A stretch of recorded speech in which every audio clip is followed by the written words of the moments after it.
Bonsoir à tous, mesdames, bonsoir, monsieur, bonsoir. Bienvenue à cette édition de Le Grand Soir en ce 29 mai 2025, journée fériée et chômée à l'occasion de la fête de l'Ascension, la montée au ciel de Jésus.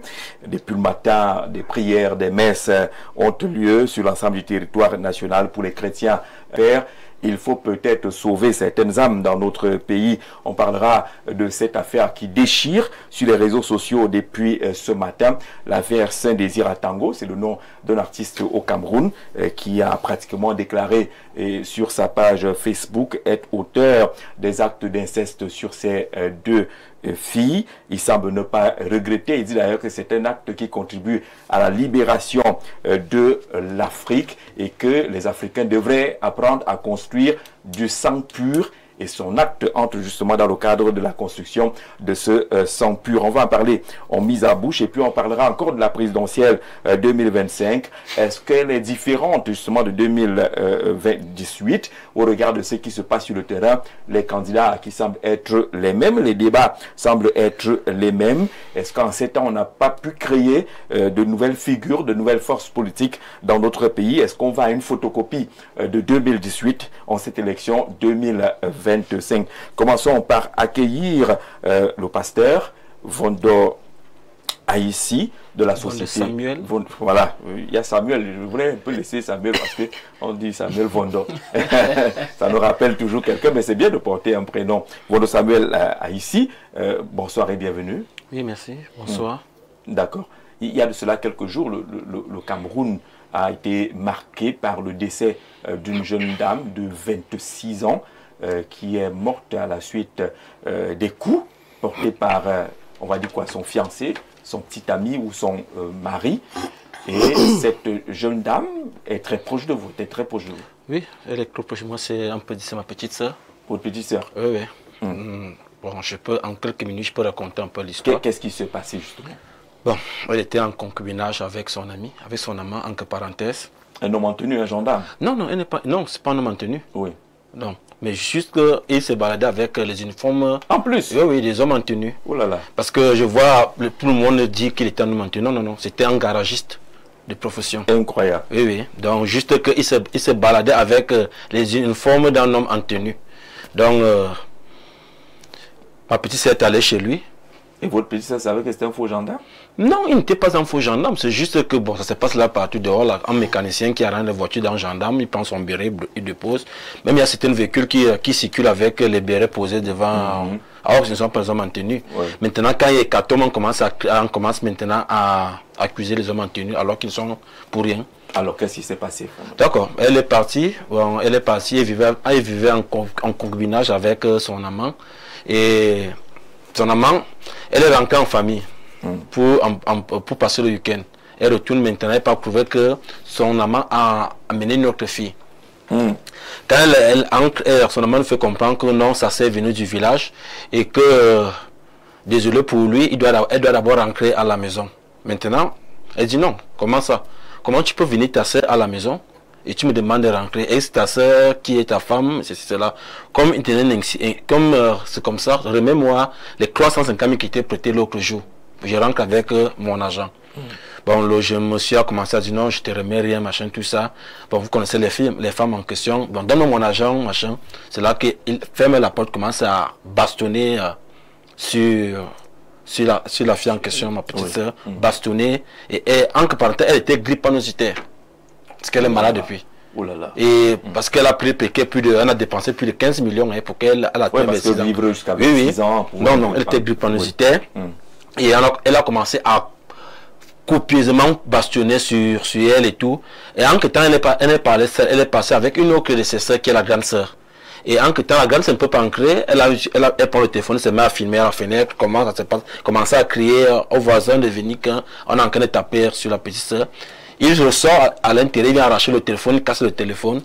Et pendant qu'il ressort, la fille est déjà au coma. Elle ne peut plus, elle est en train d'agoniser, le sang sort un peu de partout. Les voisins prennent l'enfant, l'amènent dans une clinique. La clinique dit non, ils ne sont pas compétents pour ça, l'amènent à l'hôpital central. 4 jours, 5 jours après, 6 jours, elle décède. Et lui aussi prend la fuite. Jusqu'à présent, on n'a pas rattrapé. On a quelques images là de la jeune fille en question qui malheureusement a trouvé la mort dans cette situation-là. En concubinage depuis plusieurs années, c'est ça? Non, pas Piquet, on peut dire des mois. Des mois. Mais ce n'est pas la première fois qu'il a eu à mettre monsieur. Oui, il passait le temps à bastonner. Mais sauf que là, elle ne venait pas nous dire, parce que c'est pour cela que je déplore certaines de nos soeurs. Quand tu es en mariage, que ce soit marié ou non marié, quand un homme commence déjà à te violenter, il faudrait d'abord que tu refais à ta famille pour que la famille peut trouver une solution par rapport à ça. Et elle, quand elle venait à la maison, parfois elle est beau sur elle, les cru qu'elle dit non, ça va aller et tout, jusqu'à qu'en le bastonne ainsi, elle trouvait la mort. C'est dommage. On espère que la police et la gendarmerie, on va pouvoir mettre la main sur ce monsieur. J'espère qu'il y a sa photo qui circule pour qu'on sache exactement ce qui se passe. Mais vous êtes pasteur, vous savez quand même que les cas de féminicide sont récurrents au Cameroun. De plus en plus, les femmes trouvent la mort à la suite des bastonnades. Il y a quelque chose qui ne va pas. Non, on ne peut pas attribuer ça à la spiritualité ou bien à la prière. C'est juste qu'on vit dans un monde où on ne comprend plus, où le diable a en train de prendre le dessus dans le cœur des gens. La pauvreté, peut-être aussi la barbarie et tout ça. Parce que chaque jour qui se passe, parce qu'on prend un peu le cas du jeune martyr, c'est pas seulement les femmes qui meurent, même les enfants meurent. Voilà un enfant qui en avait poignardé, il est décédé. Il y a aussi beaucoup de personnes qui trouvent la mort comme ça parce qu'on vit dans un monde où les gens n'ont plus la crainte de Dieu, n'ont plus la crainte même. Quand nous on était encore petits, Jean-Jacques, nous on avait peur de taper sur nos sœurs. Aujourd'hui, un homme est capable de taper. En plus, une femme, tu ne peux pas taper une femme à mort et tout ça. Donc, et connaissant son état de santé. Oui. Donc, on peut dire que on peut seulement remettre que bon, ça tombe bien parce que c'est un truc spirituel aujourd'hui. On peut remettre ça que Dieu puisse toucher les cœurs des Camerounais, pas seulement les Camerounais, des hommes en général, pour qu'on puisse on dit que vous avez peut-être échoué, hein, vous ne faites plus rien. Non, on n'a pas échoué, c'est pas une histoire qu'on a échoué, c'est juste que le monde est divisé en deux catégories. Vous êtes dépassé? Non, on n'est pas dépassé, on se met toujours en prière, on demande à notre Dieu toujours de toucher les cœurs des gens. Et malgré ça, bon, le diable aussi fait son travail.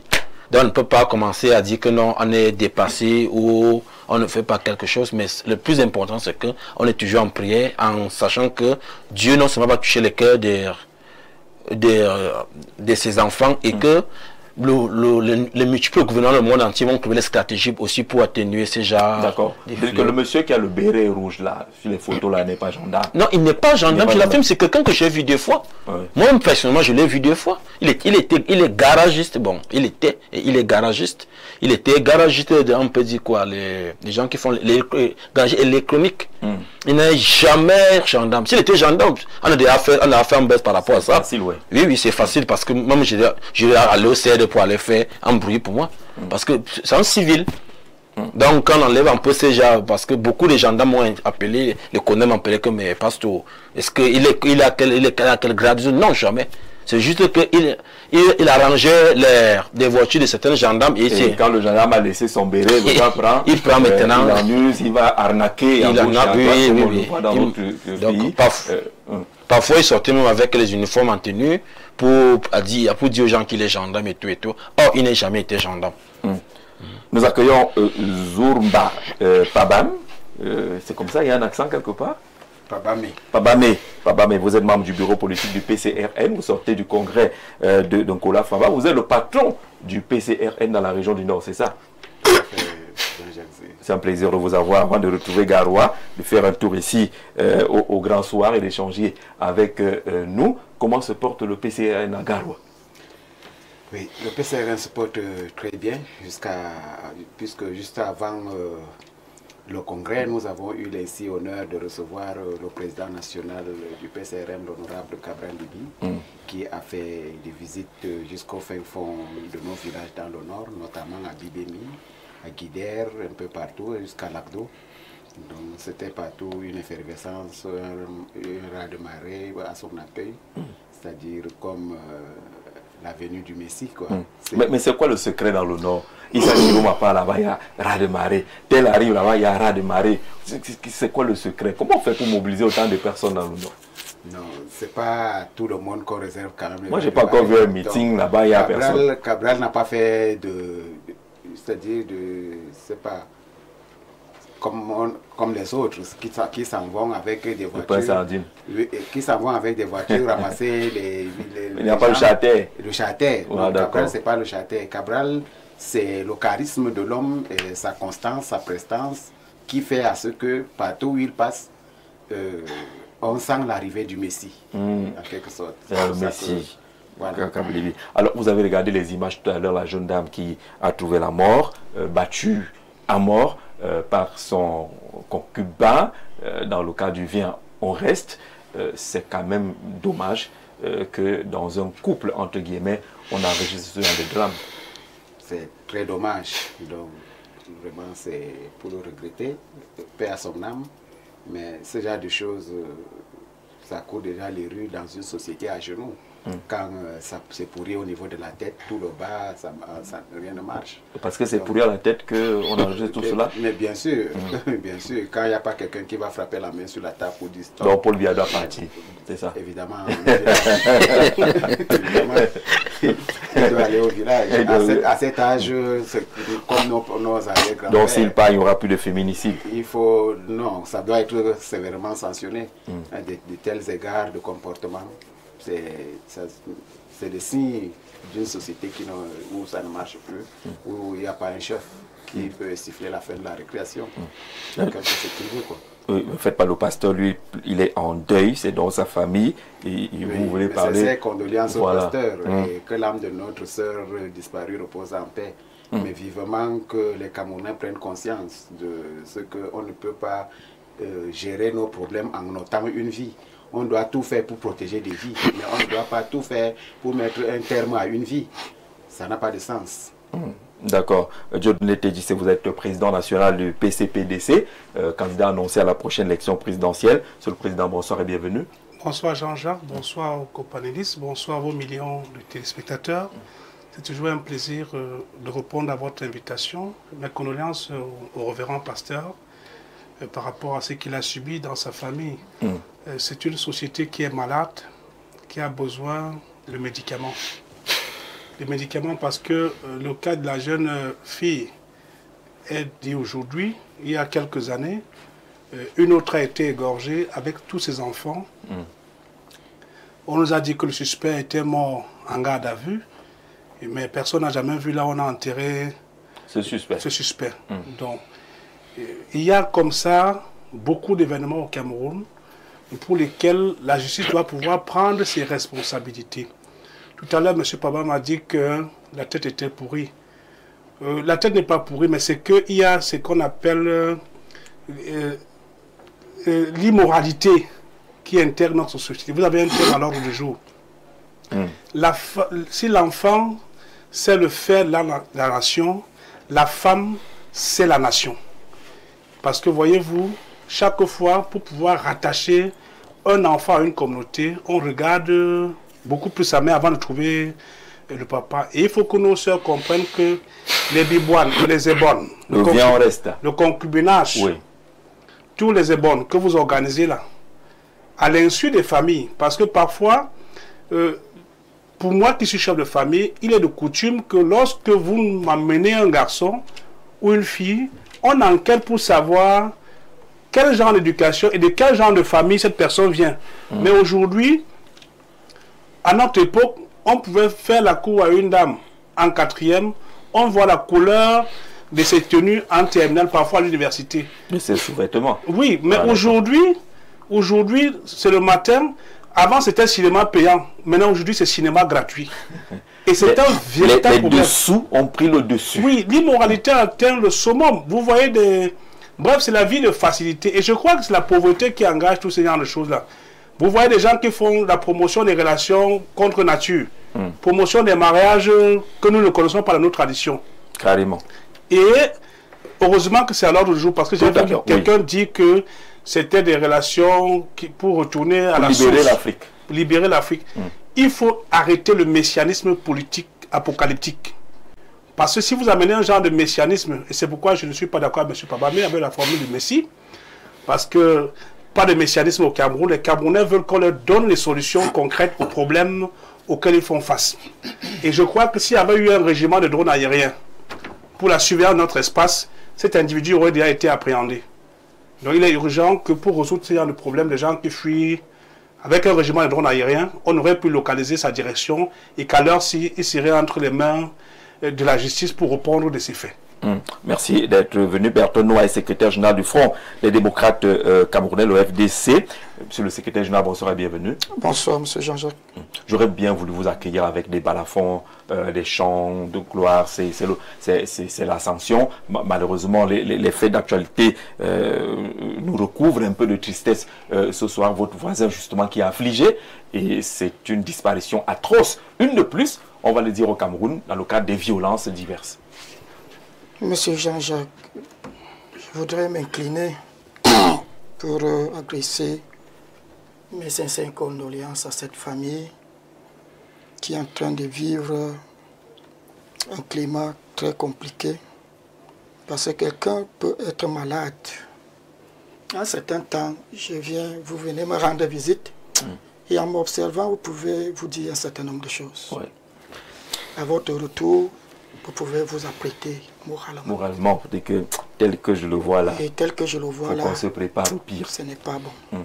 Ce genre de mort est un peu classé d'une certaine façon.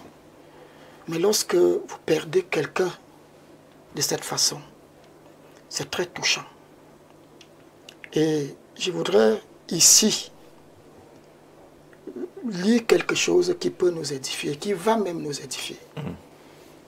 C'est dans la Bible? Oui. Et le Bible vous a contaminé. Non, vous savez, l'une des choses, c'est que nous nous basons sur des citations des philosophes que je ne voudrais pas rejeter, ou bien des esprits éclairés. Mais ce qui doit recadrer notre société, c'est la parole de Dieu. Ce que la Bible nous dit, Jean-Jacques, c'est dans le livre de 2 Timothée, chapitre 3, à partir du premier verset. Voici ce que l'apôtre Paul disait à son fils spirituel Timothée, pour comprendre le nœud de ces problèmes actuellement. Ce n'est pas une histoire de concubinage qui fait en sorte que les gens soient ce qu'on voit. Non. Écoutons ce que l'apôtre Paul dit à Timothée. Sache que dans les derniers jours, il y aura des temps difficiles. Il commence à citer. Il dit, car les hommes seront égoïstes, amis d'argent, fanfarons, hautains, blasphémateurs, rebelles à leurs parents, ingrats, irréligieux. On pourra revenir sur le point là. Insensibles, déloyaux, calomniateurs, intempérants, cruels. D'où sort le concubinage? C'est pas une histoire de concubinage. C'est les signes. Ce sont les signes des derniers temps. Je suis coordonnateur national d'une grande association des veuves et des femmes violentées. Monsieur Jean-Jacques, je vois beaucoup de choses. Je ne peux pas classer ça comme un aspect où une fille était en concubinage avec son amant et tout et tout. Voici la solution, voici la réponse ici. Ce sont des choses. Et plus le temps passe, plus ça se multiplie. Tel que vous avez prononcé notre mise en bouche là tout à l'heure, c'est beaucoup de choses. C'est pour dire que il faut que les gens fassent retour à Dieu, quel qu'en soit. Si tu es musulman, il faut que tu fasses recours au Coran pour que tu sois régressé. Sinon, ça va très mal. C'est compliqué. Ce qu'il y a lieu de faire tout à l'heure maintenant, c'est que il faut que les autorités trouvent des moyens plus fiables pour que les cas pareils ne mettent pas long. Parce qu'il fallait voir depuis le matin que cette histoire est sur les réseaux sociaux. Ça se parle. Et les gens sont dérangés du fait que jusqu'à cette heure-ci, on ne nous a pas encore dit grand chose à propos. Ce n'est pas, ça ne laisse pas que nous soyons... C'est un peu ce qu'on a vu avec le cas du petit Mathis. Hein? Exactement. Ça ne laisse pas les Camerounais de se rassurer qu'ils sont protégés, ils sont couverts. Donc, en un mot, il faut que les gens retournent vers Dieu pour que je te vois comme quelqu'un de cher et que je ne pose pas un acte regrettable qui pourra me mettre dans des difficultés. Simon Wetsengue, bonsoir. Vous bonsoir, êtes journaliste d'abord, communicant pour le RDPC et désormais auteur d'un livre qu'on aura l'occasion de présenter tout à l'heure, Ultime combat du grand Nobel africain. On aura la possibilité d'en parler, mais entrons justement par cette porte-là qui s'est imposée finalement à nous, ce jour de l'Ascension, la disparition triste de cette jeune dame rouée de coups par son amant. Oui, Jean-Jacques, je voudrais être honnête avec les téléspectateurs.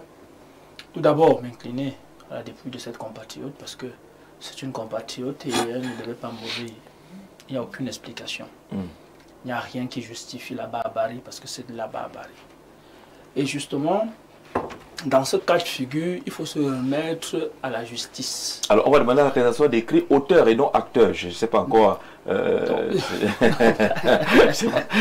Donc, en réalité, nous avons donc affaire à un criminel. Bon, juste ici, comme on dit souvent, un présumé criminel, en attendant que la justice fasse son travail. Et je crois que nous devons faire confiance à la justice. Parce qu'une chose est sûre, nous, si je m'en tiens à ce que la Bible dit souvent, on dit souvent que mon peuple périt faute de connaissance. Oui. Quand on mélange tout, alors on est dans le melting pot. Ici, ce n'est pas la Bible. Ici, c'est la loi qui doit sévir. Il faut le dire. Il faut qu'on arrête un peu de tout politiser. Quelqu'un est mort, vous dites que c'est parce que Paul Biya doit quitter du pouvoir. Ça n'a pas de sens. À la limite même, j'ai envie de dire que c'est peut-être blasphémé à l'endroit de quelqu'un qui venait de décéder, qui n'avait pas... En fait, je ne sais pas, les dépanocitaires vivent pendant 50, 60 ans. Moi, j'ai un de mes beaux-frères qui a eu pratiquement 45, 46 ans. Donc, il n'y a pas lieu. La médecine a assez évolué au Cameroun, de sorte que les gens, c'est avant, maintenant les gens vivent, les dépanocitaires font des enfants et autres. Donc, il n'y a pas lieu qu'on dise que c'est parce qu'il a eu. Non, c'est un criminel et la loi doit sévir. Nous devons tous être d'accord. La loi est apolitique. Vraiment, le magistrat dit, rend justice au nom de la loi et de sa conscience. Le président n'est pas le chef du magistrat. Jamais. Donc nous devons parfois reconnaître que la justice est en dehors de nos combats politiques. L'armée est en dehors de nos combats politiques. Dans ce cas de figure, quelqu'un a soit homicide volontaire ou involontaire, la justice va déterminer cela, nous devons nous remettre à la loi. C'est la même chose avec la jeune Mathis, le petit garçon qui est décédé, qui a fait pleurer beaucoup de personnes. Mais justement, il y a comme une forme de récupération politique. Certains vous disent que non, ils ont fait pression. Avec quoi? Non. Il faut laisser la justice faire son travail. Et parfois, il faut faire pression. On connaît des cas où on n'a pas fait pression et puis le sujet a été abandonné. Simon Bosengé, la pression a sa place. C'est pour cela que les groupes de pression existent. Moi, je ne connais pas au Cameroun quelqu'un qui a tué et qui n'a pas au moins fait 2 semaines à Kondingi. Je n'en connais pas. Parce que lorsqu'il y a mort d'homme, même quand c'est un accident, sauf dans des cas vraiment extrêmes, que vous venez de tuer quelqu'un là, il est couché sur le champ là, on va d'abord vous amener, même de façon préventive, même pour vous protéger, on vous garde d'abord. Il n'y a pas lieu, mais comme nous sommes en période électorale, vous savez, en Tunisie, quelqu'un s'est immolé alors qu'il y avait un plan ourdi. Ça a suscité ce que vous appelez le printemps arabe. Il y a des petits hommes politiques au Cameroun qui croient qu'ils peuvent utiliser un certain nombre de brèches pour manipuler l'opinion. Non. Il faut des enquêtes. Tout le monde est justiciable. C'est pas parce que quelqu'un a tué qu'on va le sauvager. Sinon, nous sommes dans la rue. C'est pour ça qu'on interdit la justice populaire.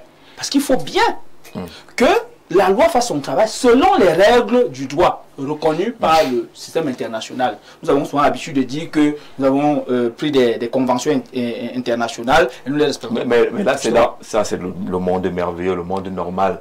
Mais au Cameroun, nous savons que vous pouvez dénoncer le matin et ça ne dit rien à personne.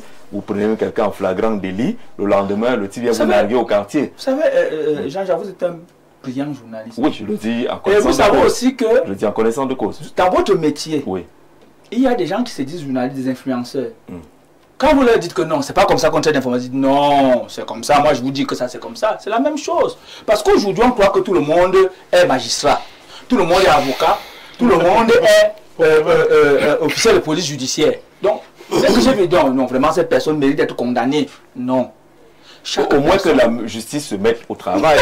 Si vous avez un cas d'homicide de cette nature et puis pendant une semaine, 2 semaines, Il dit, on a l'impression que la personne pas est en cabale. Oui. Mais les autorités sont à sa recherche. Nous sommes sûrs que cette personne sera arrêtée. D'abord, plus d'une personne, d'autres même étaient arrêtés au Nigeria. Vous savez très bien que Ayoub Teba a été arrêté au Nigeria. Le Cameroun a ses mécanismes de déploiement pour traquer ce type de personnes. Donc, il n'y a pas lieu de s'inquiéter. Il y a juste lieu aujourd'hui d'être aux côtés de la famille qui a été brutalement frappée. D'accord, mais de reconnaître également que ça devient récurrent au Cameroun. Et lorsque, même si c'est dans la sociologie, on doit interroger les faits sociaux. Tout à fait. Et dans cette interrogation, vous n'allez pas refuser au coordinateur de dire que c'est même là où il y a un problème. Non, c'est même là où j'en viens. Oui. Est-ce que vous savez que l'hyperpolitisation de tout au Cameroun est nocive? C'est très nocif. Tout aujourd'hui, c'est-à-dire que dès que vous faites quelque chose, on dit non, on va dire que c'est la politique. Mais si vous êtes dans un pays où le crime court les rues, vous interrogez qui? Attendez, les politiques, non? Je vais vous dire une chose. Oui. Parmi les pays les plus insécures du monde, le Cameroun ne fait pas partie des 100 pays. Oui, n'attendons pas d'être parmi non, ce n'est pas. C'est pour dire que. À notre niveau, il faudrait qu'on s'inquiète. Nous sommes d'accord. En interne, nous devons nous inquiéter. C'est normal, c'est pour ça qu'il y a n'attendons pas d'être mais disons ceci. Oui. Les meilleures sociétés sont des sociétés qui sont bien organisées, où chacun fait son boulot. Je ne viendrai pas ici incriminer le politique lorsqu'il faut demander des comptes à la justice. C'est de ça dont il est question. C'est la même chose lorsque la justice a un niveau d'agir en réparation. Non, mais il faut déjà prévenir comment faire pour qu'on ait un pays là où le crime ne court pas les rues. Justement. Ce n'est pas le travail de la justice d'abord. Ça, c'est la prévention. Voilà. La prévention, c'est les hommes de Dieu. C'est les politiques. Les hommes de Dieu, c'est les politiques. Oui. Maintenant, quand un homme politique vous dit que non, quand vous voyez comme ça, c'est qu'il faut enlever la tête. Bon, ok. C'est quel genre de thérapie ça? C'est une thérapie. C'est bon, c'est quel genre de thérapie ça? C'est trop facile. Parce qu'en réalité, il faut identifier qu'est-ce qui fait problème et maintenant trouver des solutions, trouver des leviers sociaux. En fait, c'est un engrenage. Nous savons que nous pouvons demander à l'autorité religieuse de voir comment plus accentuer leur homélie sur l'amour, sur la solidarité et sur le vivre ensemble. Au niveau éducatif, voilà ce qu'il y a lieu de faire. Au niveau politique, les langages haineux, c'est pas le parti politique au pouvoir qui le fait. Ce sont ceux-là qui veulent tout diaboliser, qui disent que le Cameroun ne va pas bien, qui insultent même les aînés. On dira que tous les partis politiques, à un moment donné, franchissent les lignes. Nous observons. Mais on va essayer de défendre le RDPC, mais nous savons également que le RDPC, ceux qui ne contrôlent pas leur langage. Non, vous pouvez reprocher au RDPC. Je ne vais pas citer les cas, mais vous savez de quoi on parle. Mais vraiment, vous savez que le langage haineux, vous savez d'où ça vient. Ce sont ces nouveaux partis politiques qui croient que c'est en montant les Camerounais contre les autres. Ce ne sont pas que des nouveaux partis politiques. Qui seront à étudier. Ce ne sont pas que les nouveaux partis politiques. Même au sein du RDPC, il y a des gens à qui il faut retirer la parole. Parce que leurs sorties sont toujours dangereuses. Oui, Président. Oui, Jean-Jacques, je ne peux pas laisser dire un certain nombre de choses par ce qui sont la conséquence même de l'inconséquence. Parce que quand on demande que le poisson pourrit par la tête, et les conséquences de la mauvaise gouvernance se ressentent sur nos actes quotidiens. Quand un Camerounais a du mal à avoir 3 repas par jour, ou même 2, ou un seul, les conséquences, le cerveau, ça pète les plombs. Commence à planter. Voilà. Et quand tu vas poser un acte répréhensible, c'est les conséquences de la mauvaise gouvernance. On va juste voir, on va vous condamner sur les faits. Mais il faut voir pourquoi on en est arrivé là. C'est ça. Quand vous êtes dans une société ultra corrompue, comme celle dans laquelle nous vivons aujourd'hui, mais les conséquences, c'est chaque jour sur le vécu de l'homme. Vous dites que l'affaissement de la morale aujourd'hui est le fruit d'une malgouvernance, c'est ça? Bien sûr, bien sûr. Vous ne dites pas aux pasteurs qu'ils ont peut-être échoué à leur niveau. 43 ans d'inertie. Il y a quoi? C'est des conséquences. D'accord. On va justement rester dans le même cadre de cet affaissement moral. On l'indiquait déjà, l'artiste Saint-Désir Atango n'a pas sorti un nouvel album. Il n'est pas disque d'or, il ne fait pas danser les Camerounais, sauf que sa sortie, il y a de cela quelques heures, alimente les débats et les causeries. Il semble justifier des actes sexuels entretenus avec ses propres filles par des arguments qu'il a indiqués. Je vous lis juste un extrait de ce qu'il dit sur sa page Facebook. Les rapports sexuels entretenus avec mes propres filles et moi ont été consentants jusqu'à ce que leur mère intervienne pour les enlever. Elle a réussi avec l'une, la faisant quitter la maison en 2022. Aujourd'hui, parce que celle qui est restée avec moi a refusé que j'appelle sa mère pour lui annoncer la naissance de l'enfant, mon ex a menti que ma fille aînée, qui est ingénieure en assainissement, âgée de 31 ans, avec qui j'ai eu un petit garçon qui n'est âgé que d'1 mois, est séquestré. Pour l'inceste, il écrit maintenant en majuscule, je ne suis pas chrétien, je suis le Christ. Je suis animiste, fondamentaliste, et ma spiritualité reconnaît l'importance du pur sang dans la société. Notez bien que si Dieu avait quelque chose contre le fait que le père soit le premier mari de sa fille, comme il l'était au commencement, il n'aurait pas permis la naissance du beau gosse, c'est-à-dire son petit enfant avec sa fille. Il est temps que l'Afrique recommence à reproduire ses purs sangs et sorte de l'esclavage. Pour beaucoup, ce message est suffisamment déchirant. Je vais commencer par le pasteur. Voilà, un père qui, à la suite d'une interpellation, avoue son acte et semble justifier cela par une sorte de libération de l'Afrique. Jean-Jacques, moi je ne crée pas de père. Je ne crée même plus, non pas d'animal, mais non pas qu'il est animé par un démon, mais je préfère dire que c'est quelqu'un de néant. Les néants. Oui, c'est ce genre de personnes, des personnages qui font en ce que notre pays sombre même. Parce que tu ne peux pas venir devant les réseaux sociaux et tu avoues que tu as fait l'enfant avec ta propre fille. Ça, c'est un chaos. Si moi j'étais le président de la République, j'allais Pékin l'envoyer en masse. J'allais le faire quitter le Cameroun. Parce que ce sont les gens qui salissent non seulement la bonne image du Cameroun.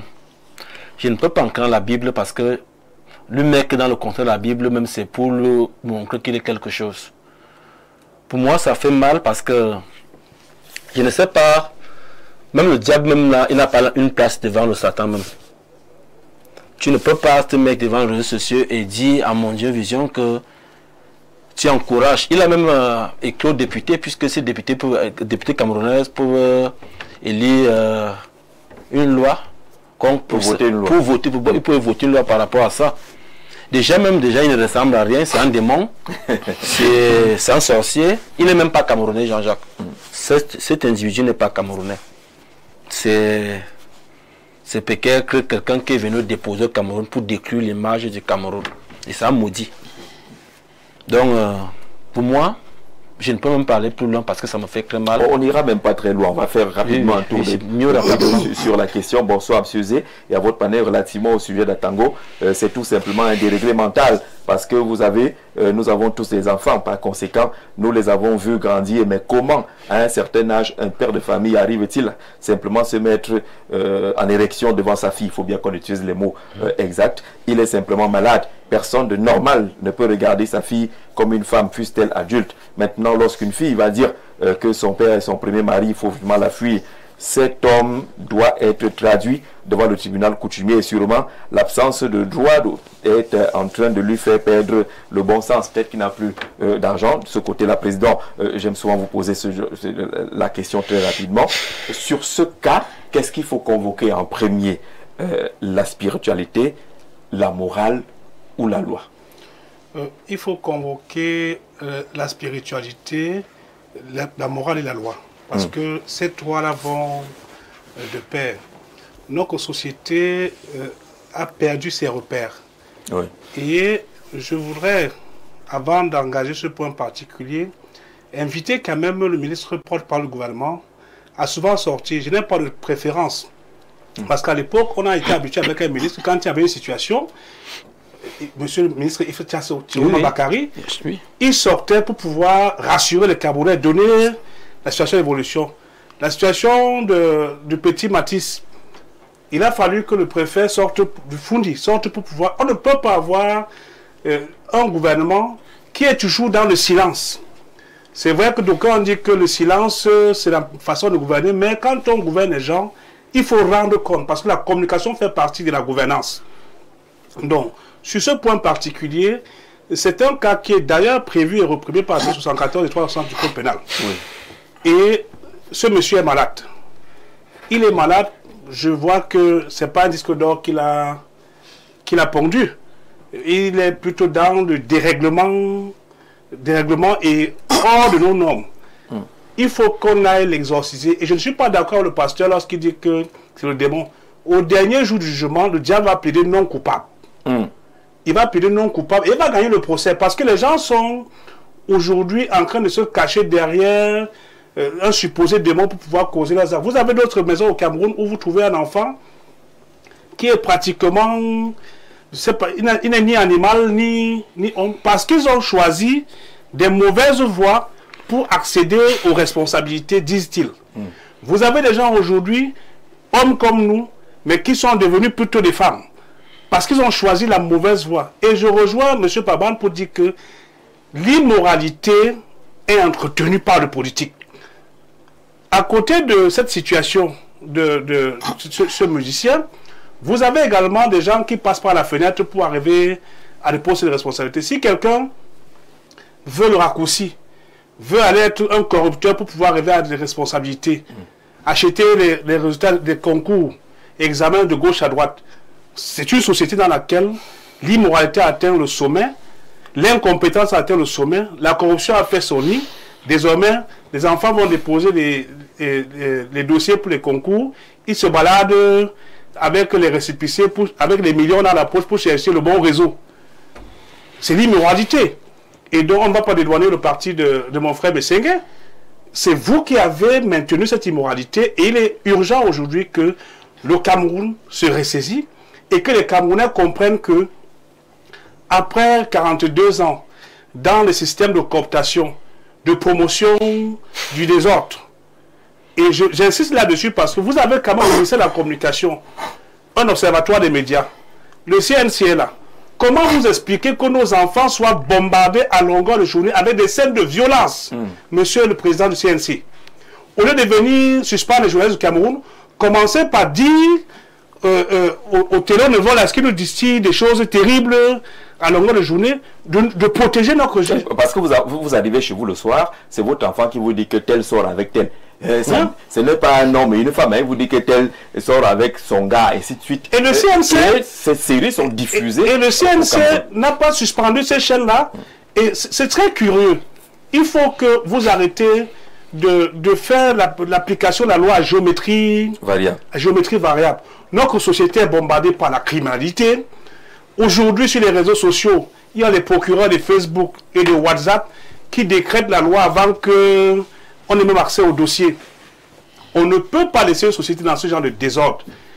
Il y a l'espace numérique n'est pas un espace de non-droit.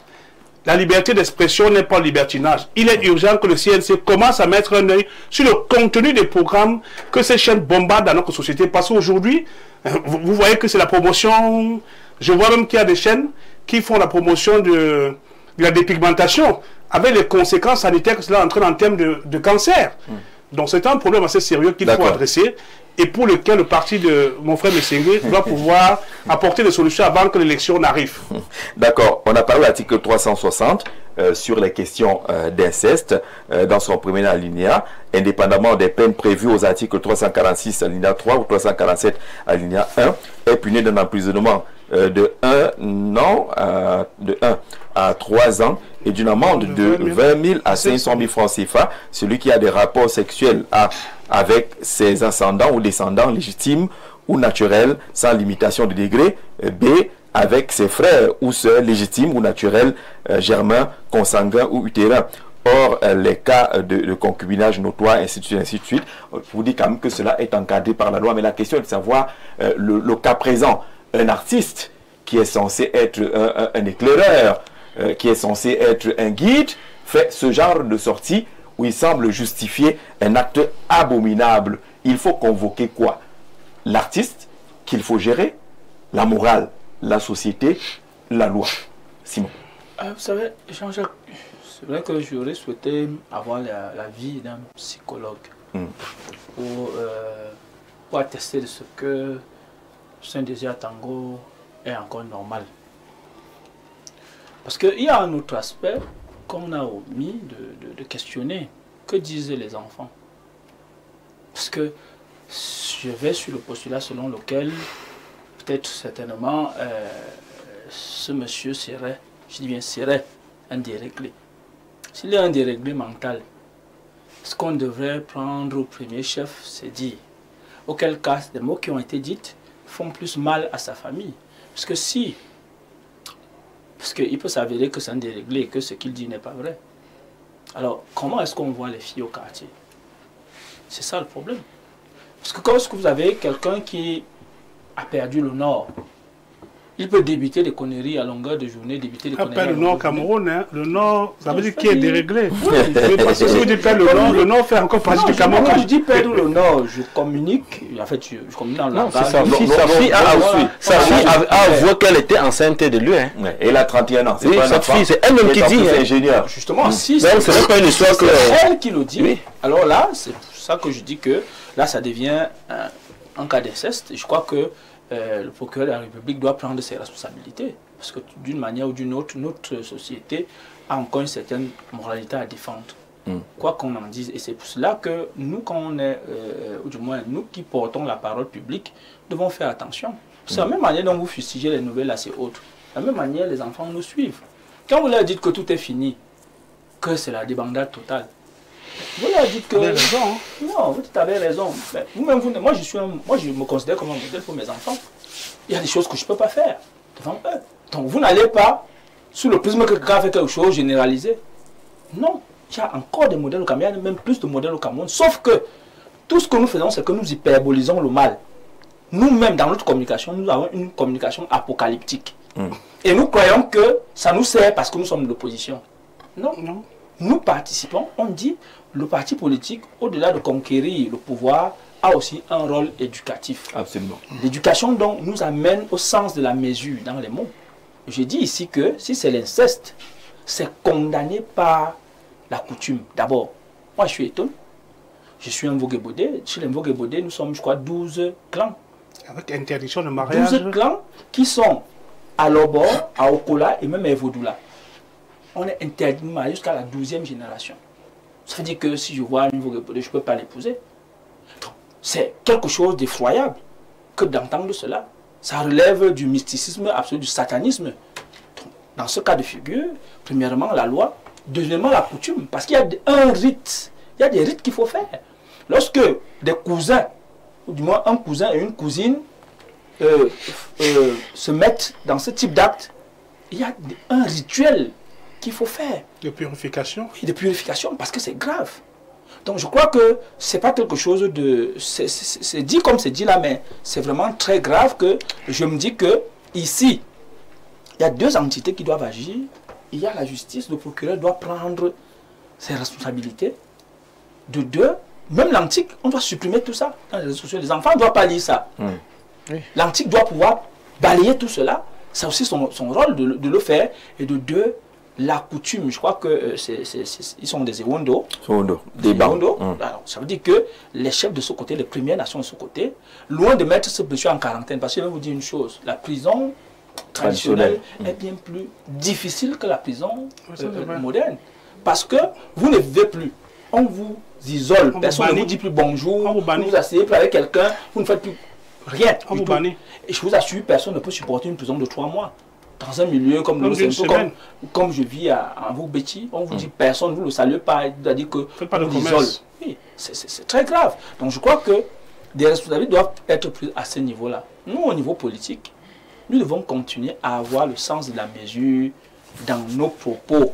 Parce que ce sont ces propos-là qui sont pris. Parce que tout ce qui est dit à la télé, n'oublions pas que la télé est arrivée ici, ça fait moins de 30 ans. 40 ans. Donc la télé a toujours été vue comme quelque chose, tout ce qui vient de la télé est vrai. Et donc, lorsqu'on se met à tenir un langage apocalyptique, sachez que, on vous dit non, on a vu ça à Info TV, on disait ceci, ainsi de suite, les enfants écrivent même ça, il y a des enfants qui font le bac, aujourd'hui on dit non, parce qu'on a vu ça. Nous devons faire attention. Si un enfant doit rater le bac, parce que nous avons dit quelque chose qui n'était pas vrai sur le plateau, la responsabilité c'est celle de qui? C'est celle du Paul Biya, ou bien c'est celle de celui qui a volontairement manipulé pour des desseins électoraux. C'est ça le problème. Donc nous devons être très pondérés, très mesurés lorsque nous parlons. C'est ça qui créera, donc qui garantira donc à notre société quelque chose de sacré. Moi, c'est ce que je voulais dire à ce point. D'accord. Gimbozo Medjo Aebolova qui demande qu'on traduise le concerné devant le parquet. On vous a lu les dispositions de la loi. Sur le plateau, je m'adresse au type du RDPC avec la question suivante. La justice devrait-elle mener une enquête pour connaître le meurtrier du bébé Mathis, qu'il arrête de provoquer les gens? Peut-être il revient encore sur ce qui a été dit précédemment. Ce Jean-Jacques Zé, ainsi qu'à votre panel, ce monsieur Atango, dans ses pratiques, d'après moi, serait quelqu'un qui a perdu sa mémoire. Il faudrait vérifier vraiment son état de santé. Ça devient très facile finalement. On pose un acte et puis on dit, comme on voit dans les films, qu'on est amnésique, qu'on a perdu la mémoire. Quand vous voyez Atango, qu'on a perdu la mémoire. Bon, si lui a perdu la mémoire et la suite du message est claire là-dessus, cependant, je constate que vous ne tirez que sur le père. Qu'en faites-vous de sa fille qui a accepté un commun accord avec son père? Cette dernière doit également écoper de la foudre de la loi, c'est clair. On a dit l'inceste, on n'a pas dit que un acteur et pas l'autre. C'est M. Oumba depuis Yaoundé. Je voulais en quelques minutes. Vraiment en quelques secondes. Oui. Je voulais dire que à la suite de Simon, nous disons que sans être dans l'apocalypse, nous demandons tout simplement que cet antique qui est censé surveiller un certain nombre de choses crée une brigade de guerre cybernétique pour que le désordre qu'il y a sur les Facebook, les WhatsApp, les fake news à longueur de journée s'arrête. Dans d'autres pays, en Chine, vous ne pouvez pas avoir accès à tous les contenus. Pas du tout. Il faut se dire la vérité. Et en même temps, la Chine et le Cameroun. Écoutez. Non, mais la surveillance, c'est cybernétique. La Chine a son propre réseau social. Mais ça doit se faire. Il y a des zones, même au Congo, Brazzaville, où vous n'avez pas accès à certains réseaux. Et c'est ça qui a protégé le pays. Quand les groupes rebelles se créaient dans certaines régions, on a isolé ces zones-là. Nous voulons protéger notre jeunesse. Et nous disons que le CNC, l'antique, la brigade de guerre cybernétique, c'est urgent. Vérifier le contenu de ce qui est offert à nos enfants à longueur de journée. Je crois que ce n'est pas être excessif que de demander, surtout que c'est leur mission, la mission de protection de nos mœurs. Vous ne pouvez pas avoir des chaînes de télévision. Vous êtes surpris de découvrir que sur les TJ et autres, là, on vous parle des choses de déviance. Le professeur Jérôme Mondozi, à son temps, avait mis un point d'honneur pour lutter contre la déviance. Oui, mais à cette époque, il n'y a pas les réseaux sociaux. Mais il y avait des déviances. Il faut anticiper. Il faut anticiper. Il ne faut pas qu'on soit surpris par les réseaux sociaux. On va permettre aux autres de réagir. C'est une seconde. Oui. À ce propos, pour dire que, sans dédouaner l'antique, il faut bien noter que beaucoup de comptes sont ouverts en dehors de l'antique, donc au-delà de l'espace cybernétique camerounais. Mais il gère l'espace cybernétique camerounais. Oui, mais sauf que ces comptes-là n'ont pas de filtre, c'est vrai. Moi j'ai approché, je vais vous dire. Simon, il vous a peut-être pas dit la vérité. Non, j'ai approché pour dire que le système de brouillage. Le serveur de Google. On n'est pas dans le serveur. Non, le serveur central. Il y a trois serveurs. Le serveur central de Facebook n'est pas au Cameroun. On est d'accord là-dessus. Ça veut dire que c'est des fenêtres. Mais le système de brouillage camerounais, s'il est efficace, il y a personne. C'est ce qui se passe en Chine. C'est bien plus compliqué. C'est ce qui se passe en Chine. La Chine a un réseau social chinois. Qu'est-ce qui nous Non, le réseau social chinois, c'est quoi? Ce n'est que TikTok, c'est pas Facebook, c'est pas autre chose. Quand vous arrivez en Chine, si vous n'êtes pas dans un hôtel de moins 5 étoiles, vous n'avez pas accès par exemple à Facebook ou à WhatsApp et ainsi de suite. C'est pas chinois. C'est pas chinois. C'est une technologie qu'on ne peut pas encore avoir. Pourquoi est-ce qu'on ne peut pas avoir? Changer les grandes puissances, sinon Simon, ne ramenez pas. Si les voisins le font, si on le fait au Congo, pourquoi est-ce qu'on ne le ferait pas au Cameroun? Mais ça se fait là-bas. Alors bonsoir à tous les membres de l'émission. À mon avis, j'ai comme l'impression que M. Simon ne sait pas ce qu'il fait devant cet écran. Pourquoi dire qu'il ne connaît pas au Cameroun une personne qui a commis un crime et on ne l'a pas encore mis en prison? Qu'en est-il du cas d'un célèbre lutteur camerounais qui tape les gens pour vivre? Pourquoi il faut savoir se mettre à la place des autres avant de réagir devant les gens? Quand il faut pénaliser les faibles, et là la justice elle est forte. Marcel de Nkolfoulou, sur cette question-là, on va accélérer, on va aller très rapidement. Les gens disent que oui, il y a le papa qui a pris la parole, mais il y a également ces filles qui ne sont pas mineures et qui, semblerait-il, étaient consentantes. Jean-Jacques, le deuxième, ce sujet n'est pas si loin de ce que j'ai dit sur le sujet de cette dame qui est partie suite à un assassinat cruel pour confirmer encore les paroles que j'ai prononcées pendant qu'on était en train de donner nos mots sur ce sujet-là. Je voudrais encore insister pour dire que lorsque j'observe tout ce qui se passe dans la société avec une fréquence et tout cela, je ne peux pas être loin de redire qu'il faut que l'humanité retourne à Dieu. C'est la raison pour laquelle je peux revenir sur ça. Mais le problème, c'est que retourner à Dieu, il faut passer par où? Écoutez, si vous allez à l'église aujourd'hui, vous trouvez que les cas d'abomination j'ai comme sont également nombreux de ce côté. Je ne parle pas d'aller à l'église pour la présence. Par où il faut passer. Je dis que nous devons accepter ce Dieu-là dans sa parole. Si vous lisez la parole de Dieu, Jean-Jacques, aller à l'église sera encore un ajout sur certaines choses. Mais en vous, elle a la puissance de vous transformer. C'est de ça qu'il est question. Et non de se faire figure ou présence dans une obédience. Ce n'est pas là-bas que je suis en train de parler. Pour dire, dans le même verset que j'ai cité au départ, que parmi les signes de la fin des temps, il y aura l'aspect que les gens seront irréligieux. C'est du fait que les gens sont irréligieux qu'il n'y a plus un certain sentiment envers l'entourage d'un. Et de deux, vous avez lu tout à l'heure la loi qui encadre un certain nombre de choses, qui n'est pas loin pour illustrer encore cela dans le livre de Lévitique chapitre 18, au verset 6. Qu'est-ce que Dieu dit à Moïse de dire? Il lui dit, nul de vous ne s'approchera de sa parente. Donc je réponds pour dire que ça n'exclut pas les filles. Ouais. Qu'il a eu en tenir ce genre d'acte. Non, Dieu dit à Moïse que nul de vous ne s'approche pas.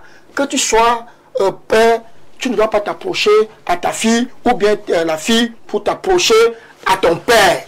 Dieu a interdit cela. Comment donc, monsieur Jean-Jacques, si vous lisez une telle parole, vous avez besoin d'aller d'abord à l'église? Non, elle va vous transformer.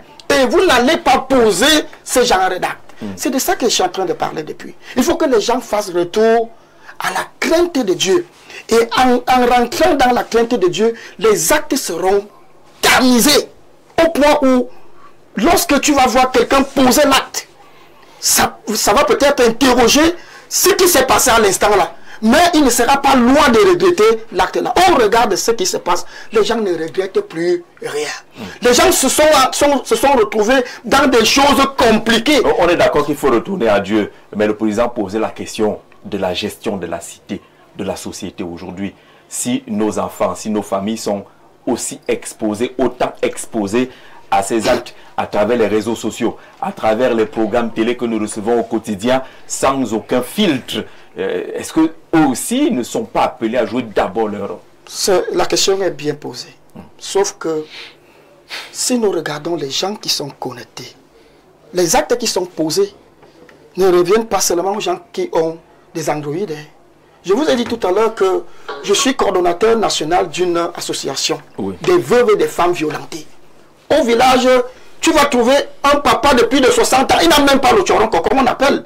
Mais il faut voir ce qu'il pose comme acte à l'endroit de son épouse. Peut-être que ça s'amplifie avec les gens qui utilisent les appareils par main. Il faut noter que le niveau de la cruauté devient énorme. Que les gens aient des androïdes ou bien ils parcourent les réseaux sociaux ou pas. C'est comme si ça a été injecté par le souffle de vie que nous respirons aussi.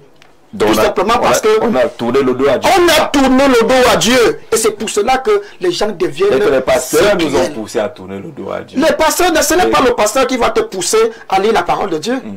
Si tu décides de lire la parole de Dieu pour chercher la vérité, tu connaîtras la vérité et la vérité va t'affranchir. Et de telle sorte que l'acte d'une certaine hauteur, tu ne vas plus poser cet acte-là. D'accord, quand je dis pasteur, y compris même les plus hauts gradés, hein, même de l'église catholique, certains sont arrivés jusqu'à jouer avec l'homosexualité et tout cela. Abomination, father and daughter relationship, pure animalism. Kafa Bwinchi, teacher du côté de Ngaoundéré qui envoie ce message qui parle clairement d'abomination. Jean-Jacques, je suis étonné quand j'entends M. Simon Mutsenge du RDPC condamner l'inceste de Saint-Désir. Vos responsables du parti vivent de ça. Ces membres du gouvernement qui sont à gauche et à droite, et ainsi de suite. Hein, ça me dit que il y a des choses qui se passent. Bonsoir à tous les panélistes de l'émission. Le grand soir, chez nous les Bantous, c'est de la pure sorcellerie. On ne peut pas avoir des ébats sexuels avec sa progéniture. C'est une secte tout simplement. Yannick Noah, depuis Lac-d'Eau dans le Septentrion, qui envoie ce message. Monsieur Zé, le monsieur du RDPC voudrait qu'on nuance nos propos quand il n'y a pas d'eau et d'électricité. Comment? Cette délinquance morale n'est que la conséquence des essoufflements du top management à la tête du Cameroun. Trop duré, c'est mauvais en tout, sauf Frika depuis Douala qui nous ramène à ce que le coordinateur MRC, j'ai dit MRC, PCRN du Nord a dit. Pourquoi je suis sauté quand il a dit MRC? C'est quoi? C'est comme si j'ai prononcé. Pourquoi je suis sauté? Ce monsieur est un criminel. Il faut tout simplement le présenter en justice, mais reconnaissons aussi que les filles aiment trop la musique, surtout quand elles voient quelqu'un en live comme ça. C'est même sûr que c'est elle qui a exprimé le besoin. Grégoire depuis Kribi, nous disons que la loi condamne tout cela, la morale condamne. On a parlé de ce que la Bible dit et tout cela est condamné.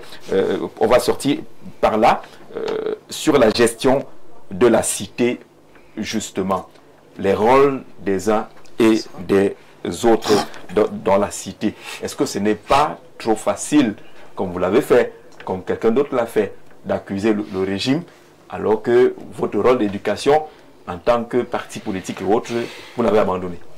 Ou vous ne le faites pas encore? Oui, Jean-Jacques Zé, heureusement vous avez entériné sur ce qui encadre l'inceste, c'est-à-dire le nouveau code de procédure pénale. Le code pénal. Le code pénal. Le code pénal en son article 360 avec tous ses dérivés et tout.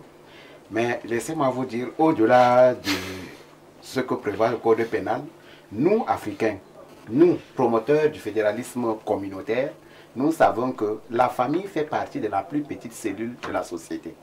Et comme tel, moi qui suis Zurba Pabane, j'appartiens à une grande famille. Cette grande famille appartient à un clan. C'est quoi l'inceste chez nous? Les Guidards. Moi, je suis Guidard du clan Mous Begbere, par exemple. Chez nous, mon père me l'a appris, et lui-même l'a appris de ses parents, que je ne peux jamais, en aucun cas, épouser une Mous Begbere de ma vie. Et là, moi, je dis ça à mes enfants. Dès l'âge de 10-15 ans déjà, je leur ai dit, on ne sait jamais ce qui va arriver. Même si tu trouves une Mous Begbere en Allemagne, c'est ta soeur. Tu ne l'épouses pas. Il y a inceste à ce niveau.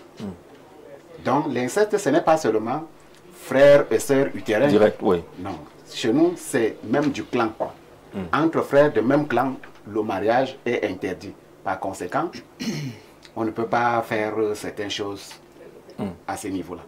Bonsoir Jean-Jacques, ainsi qu'à ton magnifique panel. Je pense que les filles sont les victimes de leur papa. Certainement, il a lessivé leur cerveau depuis l'enfance en utilisant une prétendue religion, parce que dans la trajectoire de Saint-Désir à Tango, on sait qu'à un moment donné, il se présentait comme un pasteur, comme un évangéliste aussi. Voilà pourquoi ces filles ont trouvé cela normal. Merci Paul-Stéphane Mononga pour cette contribution qui entre justement dans le cadre de la grande réflexion.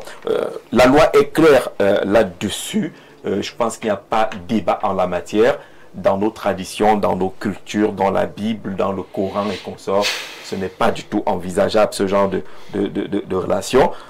Il faut condamner cela avec la dernière énergie et que cela ne soit pas relativisé comme certains ont envie de le faire croire, et que chacun puisse jouer son rôle. On a parlé de ceux qui gèrent les réseaux sociaux et consorts, pour que cela ne soit pas répandu. Ceux qui gèrent également l'espace médiatique national doivent être vigilants et sévir, parce que ces choses commencent à être diffusées dans toutes les séries. Les chaînes de télévision occidentales nous proposent à longueur de journée des images qui sont loin de nos traditions et commencent à, comme on dit, travailler, entrer dans le cerveau de nos enfants, qui commencent à trouver que ça peut relever du normal et autres. D'ailleurs, on vous présente des modèles dans le monde au quotidien pour dire que ce type était d'abord une femme. Il est devenu un homme et qui se porte bien et que tout cela est normal, que tel vit avec tel autre et que cela est normal. Non, ça ne passera pas et on espère que chacun va jouer pleinement son rôle. Parlons justement du rôle des politiques. Nous sommes à l'approche de l'élection présidentielle et de cette phase décisive qui arrive avec la convocation du corps électoral dans quelques semaines maintenant. On tourne la page. Simon Mutsengue, vous proposez en cette période justement ultime combat du grand Nobel africain. Le livre est préfacé par son excellence Commodore Djomoulu, que j'ai rencontré. C'est l'ambassadeur du Cameroun en Algérie. Il écrit beaucoup. Il a beaucoup de livres. Il m'a entretenu au moins pendant 2 séjours du côté de l'Algérie sur ses livres. Vraiment, c'est un grand monsieur que je tiens à saluer. C'est lui qui a préfacé ce livre, son excellence Commodore, qui est du côté de l'Algérie. Pourquoi ce livre maintenant? Est-ce qu'il est d'un apport quelconque relativement au contexte actuel? Oui, il est d'un très grand apport d'ailleurs. Tout au moins 2 détentes. La première détente, c'est que l'ultime combat du grand Nobel africain, ce livre qui est un essai, justement, sur le plan interne, parce qu'il s'abreuve également de l'entourage du Cameroun. Mais sur le plan interne, il y a au moins 2 leviers. Le levier sécuritaire. De 2010 en 2024, le Cameroun a connu une ruelle de feu autour de lui. Et justement, quand vous regardez aujourd'hui, il y a affaissement de la virulence, que ce soit au niveau de l'extrême nord, au niveau des régions du nord-ouest et du sud-ouest, il y a une embellie au niveau du retour vers la paix. Et donc, ce livre, évidemment, fait un peu comme une sorte de récap et questionne les méthodes BIA qui ont permis à ce que, contrairement à ce qui s'est passé dans plusieurs pays qui ont failli, d'autres même qui se sont divisés, quelle a été la méthode qui a permis qu'on en arrive à cette forme, à cette stabilité qui n'a jamais été, comment dire, vacillée. Première des choses. Deuxième des choses, c'est au niveau de l'opinion même. À l'approche des élections, surtout des élections présidentielles, il y a souvent une forme de diabolisation, de diabolisation de l'action publique et même de l'image du Cameroun. Il y a le déni sur les réalités, sur le rayonnement même, du moins sur le rayonnement même du Cameroun. Et donc, les populations, l'opinion est parfois perdue face à cette nébuleuse, face à cette, comment dire, ce flux important de faits et autres, qu'il est de bon ton d'apporter un certain nombre d'éclairages et d'éclairages dans des contextes bien fouillés, bien fournis, qui permettent donc à cette opinion d'être conscient de ce qui est. Parce que le livre, l'essai, n'est pas dans le populisme, l'essai n'est pas dans la propagande, l'essai est dans la réalité. C'est-à-dire que ce qui est consigné dans le livre doit être dans la réalité parce que, évidemment, il y a des canons qui ne nous permettent pas, qui ne doivent pas permettre à un auteur de pouvoir aller au-delà des réalités autres. C'est pour cela que nous avons décidé de le faire. Aussi parce que depuis plusieurs années, déjà depuis pratiquement 20 ans, depuis 1993, il se pose la question du Nobel de la paix du président camerounais. Que votre livre semble lui décerner déjà ce Nobel. Sur le plan, du grand Nobel africain. Nobel de quoi? Sur le plan, justement, vous allez, justement, quand vous lirez le livre, vous comprendrez, justement, sur le plan interne, que ce soit sur le plan interne ou sur le plan sous-régional, les éléments que j'ai eus à ma possession, en comparant avec les 11 prix Nobel qu'on a donnés à l'Afrique, quand vous allez lire, vous comprendrez très bien pourquoi est-ce que ce livre pose la question du Nobel de paix du président de la République, son Excellence Paul Biya. Mais ce livre également fait de grosses révélations. Je ne vais pas les dire ici, les lecteurs prendront le soin de comprendre de quoi il s'agit parce que cette période de de 93 en 2024 n'a pas été un long chemin facile. Il y a un certain nombre de choses que je préfère ne pas dire et que les lecteurs et autres prendront le temps de dire. Voilà. Ultime mandat du grand Nobel africain, c'est le préfacier qui a utilisé le mot mandat. Vous êtes dans ultime combat, c'est ça, ultime combat. Non, c'est combat. Voilà, malheureusement le préfacier a écrit mandat, peut-être que c'est prémonitoire. Non, c'est prémonitoire. Bon, je vais dire que... Et dit que est un essai qui retrace une période assez cruciale de la vie du Cameroun sous le magistère de Paul Biya, président du Cameroun depuis le 6 novembre 1982. L'ouvrage de Simon Motsengue, journaliste et analyste politique, commence par une intrusion dans l'histoire du Cameroun pour comprendre comment il a eu une configuration bilingue, sans oublier l'évolution de sa superficie depuis la colonisation allemande jusqu'à sa forme définitive acquise en 1961. Cette intrusion dans son passé douloureux permet aisément de comprendre la crise dite anglophone qui sévit dans les régions du nord-ouest et du sud-ouest du pays, encore appelée crise anglophone. Cette crise a été déclenchée en octobre 2016 à la suite des revendications corporatistes d'avocats et d'enseignants qui ont viré à des revendications politiques qui ont finalement conduit à des velléités terroristes. Les morts se comptent en milliers. Les deux régions sont déclarées économiquement sinistrées. Plusieurs habitations détruites. Cette crise elle-même fait suite à la guerre contre Boko Haram dans la région d'extrême nord du pays, sans compter la menace à l'est du pays. La question, je vais la poser aux autres maintenant, puisqu'on est dans la présidentielle. Est-ce qu'on est en photocopie de 2018 ou alors cette présidentielle va changer avec des ouvrages? J'ai Cabral Libi, ce que j'ai vu manifeste de la rupture et du progrès qui est également disponible. Pourquoi maintenant vous voulez convaincre qui en ce moment-ci, Simon Motsengue? Écoutez, nous voulons convaincre le peuple souverain. C'est le peuple souverain qui a à convaincre. Lui n'a pas vu ce que vous avez vu. Non, quand vous dites voir, il y a voir et consigner. Vous savez que le livre fait vivre non seulement l'auteur de façon éternelle, mais consigne un certain nombre de réalités pendant longtemps. Nous lisons aujourd'hui les livres de Platon, de Mozart, de Pythagore et autres. Nous utilisons même leurs théorèmes dans les sciences exactes comme la mathématique et autres. Et donc, ce que nous disons aujourd'hui, c'est ce qui a été fait. Nous disons, voici ce qui a été fait, voici les écueils, voici les difficultés que nous avons rencontrées, mais voici là où nous en sommes avec les moyens que nous avons eus, voilà ce que nous avons su préserver. Et maintenant, il reviendra au peuple souverain de dire, ok, je vous fais confiance à nouveau, ou alors je décide de faire confiance à une autre personne. Réaction, le président Pavamé. Oui, Jean-Jacques, c'est intitulé là, présidentielle 2025, photocopie de 2018, c'est ça? Moi, je dirais non. Pourquoi? Parce que la présidentielle de 2025, elle sera complètement différente de celle de 2018. En quoi est-ce qu'elle sera différente? Parce qu'en 2018, sur le plan des faits, on avait 9 acteurs ayant été investis par 9 partis politiques. Déjà de fait, en 2025, ce ne seront plus les mêmes. Ce ne seront plus les mêmes, pourquoi? Parce que déjà au niveau de l'UDC, celui qui était là en 2018 n'est plus là. Mais il y aura l'UDC. Et bon, peut-être, probablement, avec... Mais il y aura probablement l'UDC, oui. Bon. Et là, on ne sait pas encore, on n'est pas encore à la déclaration de candidature, à la validation des candidatures. Il y avait aussi le candidat Franklin Dufour qui était là, qui n'est plus là. Voilà. Il y a aussi le candidat de l'univers qui était là, qui n'est plus là.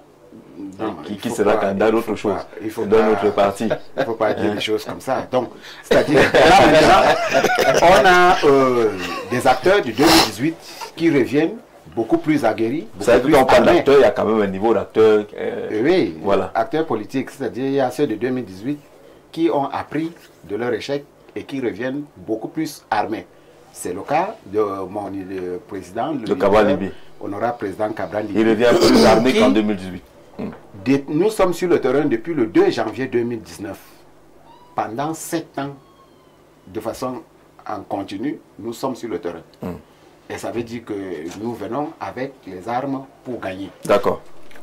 Vous êtes directement, vous avez oublié, refusé de parler du livre de Simon Motsengue. Vous ne voulez pas qu'on vous donne une copie? Ah ben non, de toute façon, eux, l'obligation c'est le bilan, c'est pas les livres. Et le bilan, il y a le bilan dans le livre. Le bilan, le peuple le sait, ça se voit. On a, comme mon confrère de l'Agro l'a dit, on n'a pas d'eau, pas de lumière, on fait comment? Mais le livre explique les difficultés aussi. Non, il ne faut pas se limiter à dire qu'il n'y a pas l'eau, il n'y a pas la lumière, mais pourquoi est-ce qu'on n'a pas l'eau? Expliquer les difficultés et venir se comporter de la sorte. Si vous n'avez pas pu en 43 ans, vraiment, de grâce, laissez le président bien aller se reposer au village. Les Camerounais ont soif d'une alternance, d'un nouveau... Les Camerounais, c'est qui? Le peuple camerounais. C'est qui le peuple camerounais? Mais le peuple camerounais a soif d'une alternance. Donc lui n'est pas dans le peuple camerounais. Lui-même, je ne sais pas, il défend quoi? Vous le quartier du peuple camerounais? A-t-il un poste électif au niveau du RDPC? Non, mais à quoi on joue finalement? Mais il aime bien. Et si vous voulez avoir un poste électif, vous défendre son candidat. Alors sur le livre, très rapidement, Monsieur le Président, ultime combat du grand Nobel africain, très rapidement. Bon, ben, je n'ai pas lu l'ouvrage. Oui. Félicitations déjà pour ce travail, parce qu'écrire un ouvrage, j'en ai écrit un qui va être publié également, sur le rêve camerounais, dans le contexte des espoirs actuels. Vous parlez d'ultime combat, je crois que ce combat a déjà été mené et tout le monde connaît le bilan. Et heureusement que vous avez mis à l'ordre du jour la question de savoir si la présidentielle 2025 peut être une photocopie de 2018. Oui. Jean Jarzé, la présidentielle 2025 ne peut en aucun cas être une photocopie 2018. Parce que, voyez-vous, dans la dynamique nouvelle, on a des nouveaux acteurs politiques, dont moi, qui ne sont plus dans les slogans. Grandes ambitions, grand ceci, grand cela. Nous voulons sortir. Celle de 2025 ne peut pas être la photocopie 2018 parce qu'aujourd'hui, ce n'est plus l'élection des figures, des mastodontes de X ou de Y. C'est qu'est-ce que nous apportons comme solution au problème des Camerounais. J'ai été très... En 2018, il ne venait pas avec ce discours-là. C'était des slogans. C'était des slogans. D'ailleurs, il y a quelques jours, une société qu'on appelle, qui distribue l'électricité, dont je ne veux pas faire la publicité ici, on a cette fois des enfants qui vont composer en informatique et autres, où les épreuves étaient obligées d'être photocopiées dans les secrétariats parce que la lumière n'y était pas. Bref, les Camerounais qui nous écoutent doivent savoir qu'en 2025, tout le monde a au moins un enfant qui cherche à avoir un emploi décent. Et pour 2025, chers compatriotes, il est urgent de voter quelqu'un qui va changer le curriculum de formation académique pour former des créateurs de richesses et non pas des chercheurs d'emploi. L'affaire de j'ai l'honneur de venir auprès de votre haute personnalité, là c'est fini. Il est urgent aujourd'hui. Tout à l'heure, on parlait de questions d'immoralité. Quand j'arrivais sur Yaoundé, j'ai vu les enfants de 9 ans, de 8 ans, avec des plateaux, avec les risques de se faire bousculer par un véhicule. En 2008, il y a un enfant qui vendait des arachides au parc à Bois de Douala, qui, abusé par un policier qui était de service, ils ont été enterrés par le bois, on a découvert le corps 9 mois plus tard. Chers compatriotes, pour 2025, il est urgent de voter quelqu'un qui peut mettre à votre disposition une allocation AVD jeunesse pour vos enfants de 10 ans à 29 ans. Pour qu'ils ne soient plus en train de faire des métiers de débrouillardise. Et je voudrais dire aux Camerounais que nous avons un pays aujourd'hui qui est obligé d'importer le riz, importer le blé, importer toutes les autres matières nécessaires. Il est urgent de voter quelqu'un qui peut faire que vous cultivez au moins 4 trimestres par an en captant les eaux des fleuves pour faire la péréquation foncière. Donc, Jean Jarzé... C'est ça le discours nouveau en 2025 et qui avait pas en 2018, c'est ça? Et que désormais les concours ENAM et tout ce que vous voulez là, qu'on soit en train de supplier un enfant pour devenir fonctionnaire, pas que l'enfant soit en train de modifier son âge pour aller être... Et qu'on publie ces résultats des examens et concours par ordre de mérite, y compris ceux qui ont échoué. La société de la méritocratie doit se mettre sur pied. On a un problème sécuritaire assez important et qui se pose. Le changement de la doctrine militaire du Cameroun est une urgence. Tout à l'heure, on parle, oui, il faut changer la doctrine militaire du Cameroun. Et arrêter d'être des importateurs, parce que vous ne pouvez pas avoir une armée qui ne fabrique pas des armes. Vous trouvez quelqu'un qui... donc si vous êtes le président, demain on va fabriquer les armes. Nous allons engager l'industrie sidérurgie et métallurgique, parce que voyez-vous... C'est costaud ça. On attrape quelqu'un au quartier qui a fabriqué une arme. Première chose, on est là. Pas là les slogans vous-même. Non, non.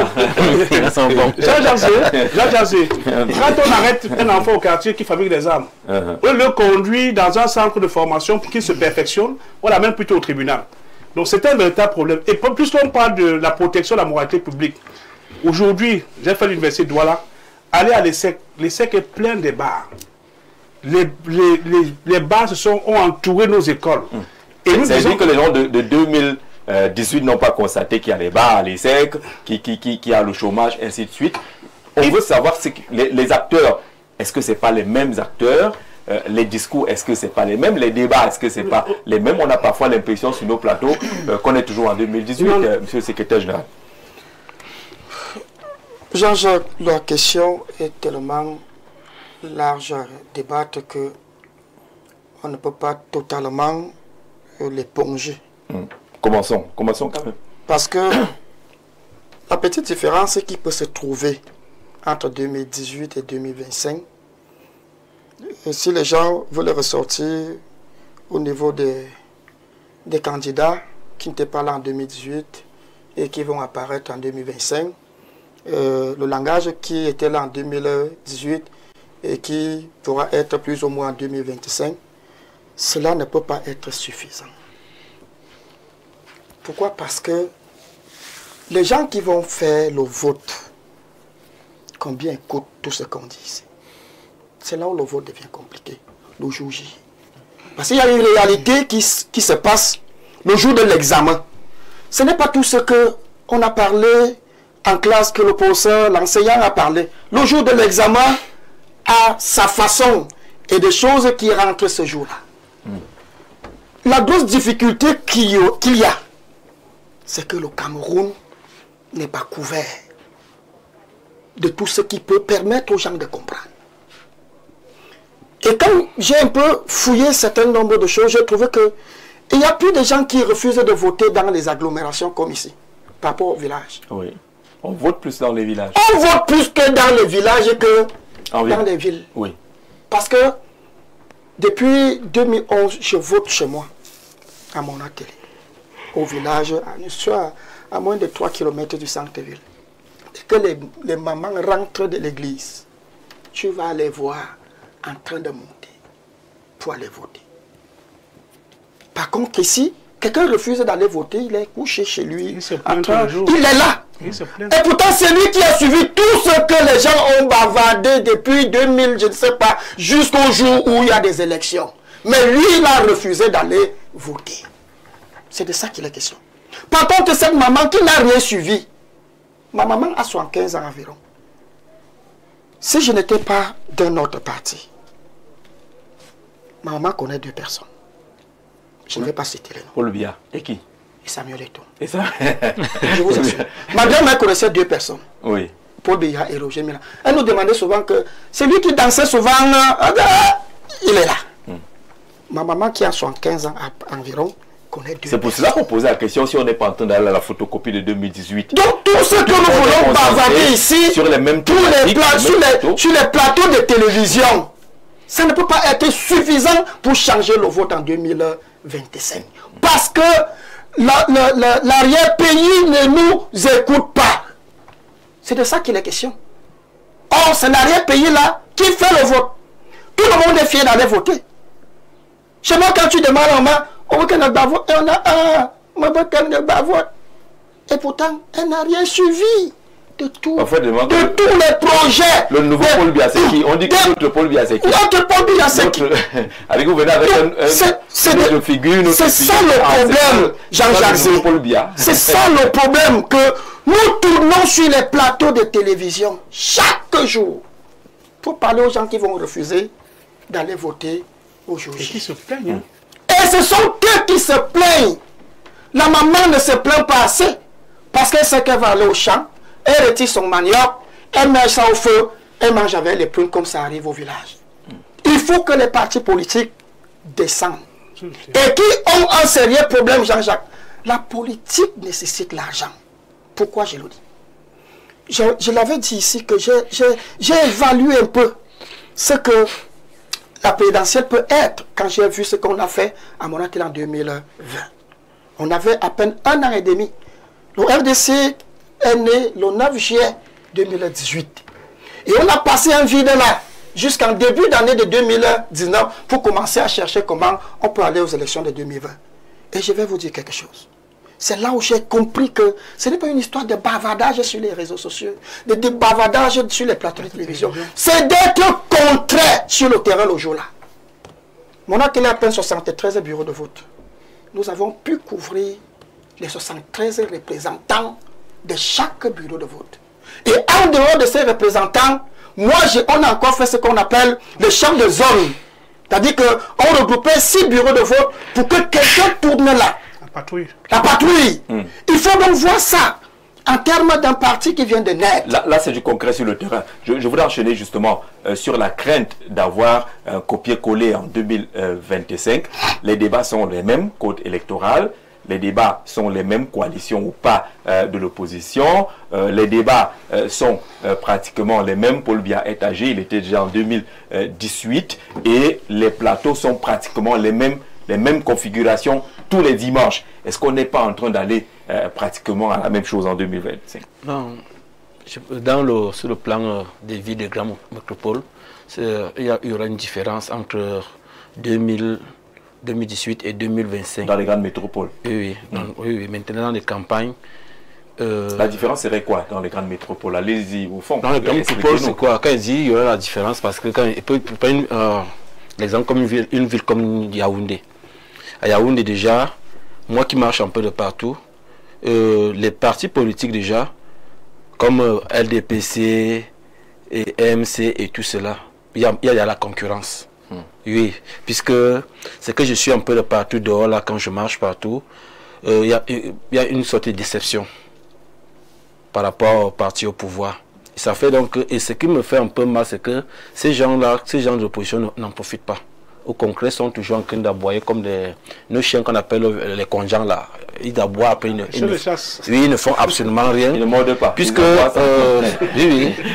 puisque moi je marche, et ils peuvent faire des recherches. Quand tu pars, j'ai été à Douala, j'ai fait presque beaucoup de quartiers à Douala, en tant que pasteur, hein, parce que nous on marche, on suit beaucoup de choses, on écoute beaucoup, beaucoup de gens disent, ah, on voulait Cabral Libye, maintenant il nous a déçus, nous sommes encore obligés de se déverser avec RDPC, même s'il n'y en a pas l'eau, c'est cela, et je parle parce que je suis allé à Bafoussam, par exemple, quand il ne veut pas, ouah, on ne veut plus RDPC, quand il ne relance le courant, oh, maintenant, quand les partis d'opposition là, qu'est-ce qu'ils peuvent les conseiller? Par exemple, quand on coupe le courant, quand les gens disent, oh, on ne veut plus RDPC, c'est autant de sujets avec les lampes tempête pour les dire, bon, non, voilà ce que nous pouvons proposer, étant parce qu'on n'est pas encore au pouvoir. Donc, le 2025, c'est un peu compliqué, genre à Yaoundé, Douala, Bafoussam, ça c'est clair là-dedans, il y aura de la concurrence. Maintenant, est-ce que cette concurrence n'est pas seulement la concurrence des plateaux télé et autres? En termes d'inscription sur les listes électorales, on ne voit pas une participation décisive qui montre que les choses peuvent changer. Non, ce que j'ai beaucoup côtoyé de partout là, ce n'est pas une histoire de télé ou radio, je ne sais pas. C'est une histoire qui a beaucoup qui en ont déjà marre de certaines situations de la vie. Par exemple, d'autres, quand tu pars dans tu veux partir au marché, il n'y a pas de route. Quand tu veux peut-être boire de l'eau, il n'y a pas l'eau pour boire et tout ça. Est-ce que c'est différent de 2018? Il n'y avait pas déjà le courant en 2018 totalement. Il n'y avait pas l'eau totalement, ainsi de suite. Non, c'est pour cela que je sens que donc, en 2018, c'est comme si l'esprit qui accompagnait le parti au pouvoir dormait beaucoup plus les gens en 2018. Mais en 2025, ils sont tellement éveillés, féroces même à la longue. Mais sauf qu'il n'y a personne pour les encadrer. Il n'y a que ceux-là qui sont... Comment ça, il n'y a personne? Il y a non, on ne connaît pas Cabral. Comme il a dit tout à l'heure, je prends l'exemple, il y a l'une de mes tantes qui vient. Elle vient peut-être à Yaoundé, peut-être une fois par 10 ans. Tu vois, n'est-ce pas? Quand il arrive à Yaoundé, tu vois le palais de Cabral, il va dire c'est qui Cabral? Oh, le village ici à côté de télé. Hein? Et elle ne connaît pas Cabral. D'accord. Ça va pas laisser ça passer. Cette affaire-là, elle va pas laisser. C'est nous qui connaissons Cabral. Le pasteur dit que lui va vers les communautés. Quand il va évangéliser, là, il profite pour écouter. Je ne sais pas si vous connaissez un temps soit un peu Bibémi, dans le département de la Béni. Vous connaissez Bibémi? Là-bas, on connaît Cabral. Vous connaissez Hamalade. Vous connaissez le village Mafale. Cabral Libye était là-bas il y a moins de 3 semaines. Il y a un rat de marée humaine qui est venu l'accueillir, ces femmes-là. Non, on veut savoir si c'est rat de marée, est-ce que c'est décisif? Ça ne sert à rien de mettre un rat de marée à Bibimi. On a vu alors que ici les stades en 2018, on a vu remplir les stades, mais ça n'a pas été décisif à la fin. Qu'est-ce qui a changé? Nous travaillons, nous relayons Cabral Libye dans nos villages. Nous servons de relais. Fondamentalement, qu'est-ce qui a changé? Est-ce que vous sentez que les gens sont plus... Ces femmes savent que non, voilà l'homme qui porte l'espoir que nos enfants sont dans le village. Oui. Donc, je ne prends pas une partie de... Je ne suis pas ni RDPC ni ton parti. Non, je marche partout. Non, ce n'est pas que sur Cabral. Il y a 2 partis qui ont rempli les stades. Il y a Kamto et Cabral. Ils ont rempli les stades en 2018. Que ce soit Douala, que ce soit Bafoussam. Tu vois, n'est-ce pas? Ça ne sert à rien de remplir le stade et de perdre 1-0. Non, le plus important, ce n'est pas... Non, Cabral, c'est quelqu'un... C'est Simon qui a la parole maintenant et je profite pour saluer Zourba, bonsoir Jean-Jacques, mes salutations à M. Zourba et bonne émission. C'est M. Nouma, son ancien voisin à Logwaba Douala, qui vous salue. Merci, voisin. Est-ce que c'est un peu ce rapprochement qu'on fait entre 2018 et ce qui se passe pour 2025? Parce qu'on a l'impression qu'il y a des lignes de changement qui se dessinent. Vous savez... Les élections se suivent mais ne se ressemblent pas. La preuve c'est quoi? C'est que vous voyez très bien que Cabral a migré de l'univers vers PCRN. Oui. Vous voyez que c'est plus la même chose. Le langage a changé. On parlait de quoi? C'était 11 millions de quoi? De Camerounais ou c'est quoi? Mais aujourd'hui nous sommes à... Continuez à blasphémer. Non, je ne suis pas en train de blasphémer.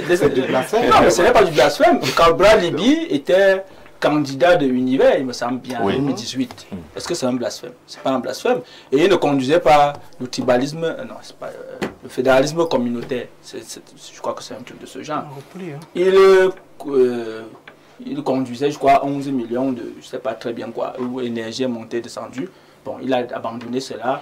Aujourd'hui, il est au fédéralisme communautaire parce que pour lui, il pense que le problème c'est parce que chaque communauté doit rester là où elle est et se développer en concurrence avec les autres. C'est ça son problème. Bon, très bien. Le peuple citoyen, le peuple souverain va apprécier. Mais le RDPC est resté le même avec son programme de société. Et qui n'est pas un programme basé sur comment regrouper les communautés, mais qui est un programme de développement économique, le libéralisme communautaire. Ce n'est pas que des vains mots. Quand vous regardez aujourd'hui... Vous voulez dire que le fédéralisme communautaire, c'est regrouper les communautés?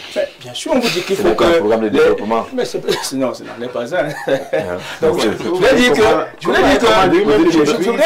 Lui-même ne maîtrise même pas son propre projet. Vous avez très bien vu qu'il nous a dit que les gens étaient à lac d'eau. Moi, je ne suis pas en train de parler de lac d'eau ou de... Je vous dis que voici comment le libéralisme communautaire se décline. Et voilà les résultats que vous pouvez palper. C'est ce que les Camerounais attendent. Je suis en train de dire ceci. 43 ans. Le programme de développement, ce n'est pas ça un programme de société. La santé. Je suis en train de parler du programme de société du RDPC. Un instant. Bon. Je suis en train de dire que le libéralisme communautaire a pu décliner l'économie du Cameroun d'une économie dirigiste. Ça veut dire où l'État est celui-là qui fait tout. D'une économie formelle à une économie informelle. Non, vraiment laissez ça. Je suis en train de dire ceci et je vous apporte des éléments que vous pouvez vérifier. À cette époque, en 82, nous avions... Un instant. C'est la littérature que vous... Non, c'est pas... Non, ce n'est pas la littérature. Justement, je vais apporter des éléments.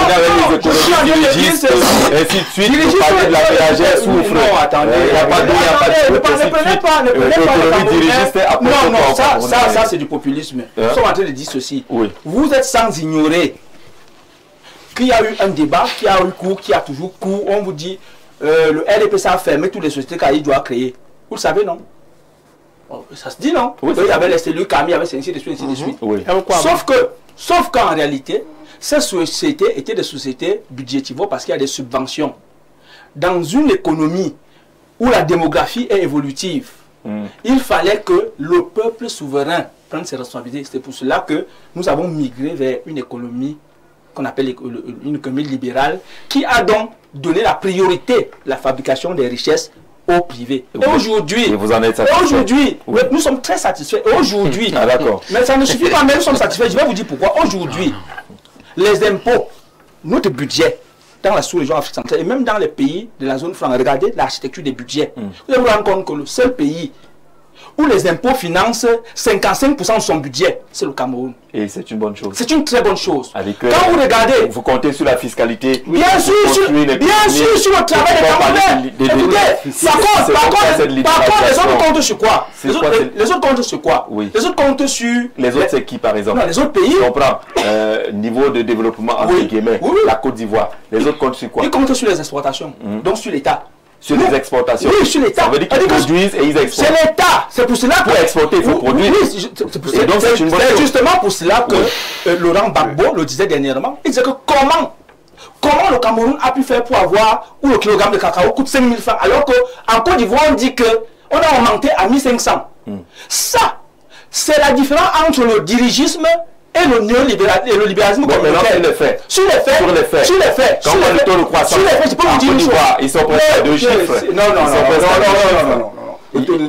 Ils sont presque à 2 chiffres. C'est 5 ou 6%. Ils sont non. Avec le budget 2 fois plus élevé que du Cameroun. Je suis en train de dire ceci. Ils sont à 14 000 milliards quand on a 7 000 milliards. Je suis en train de vous dire ceci. Allez dire maintenant aux 200 000 cultivateurs de cacao qui sont justement dans les zones rurales. Pour combien de temps? Pour toujours. Non.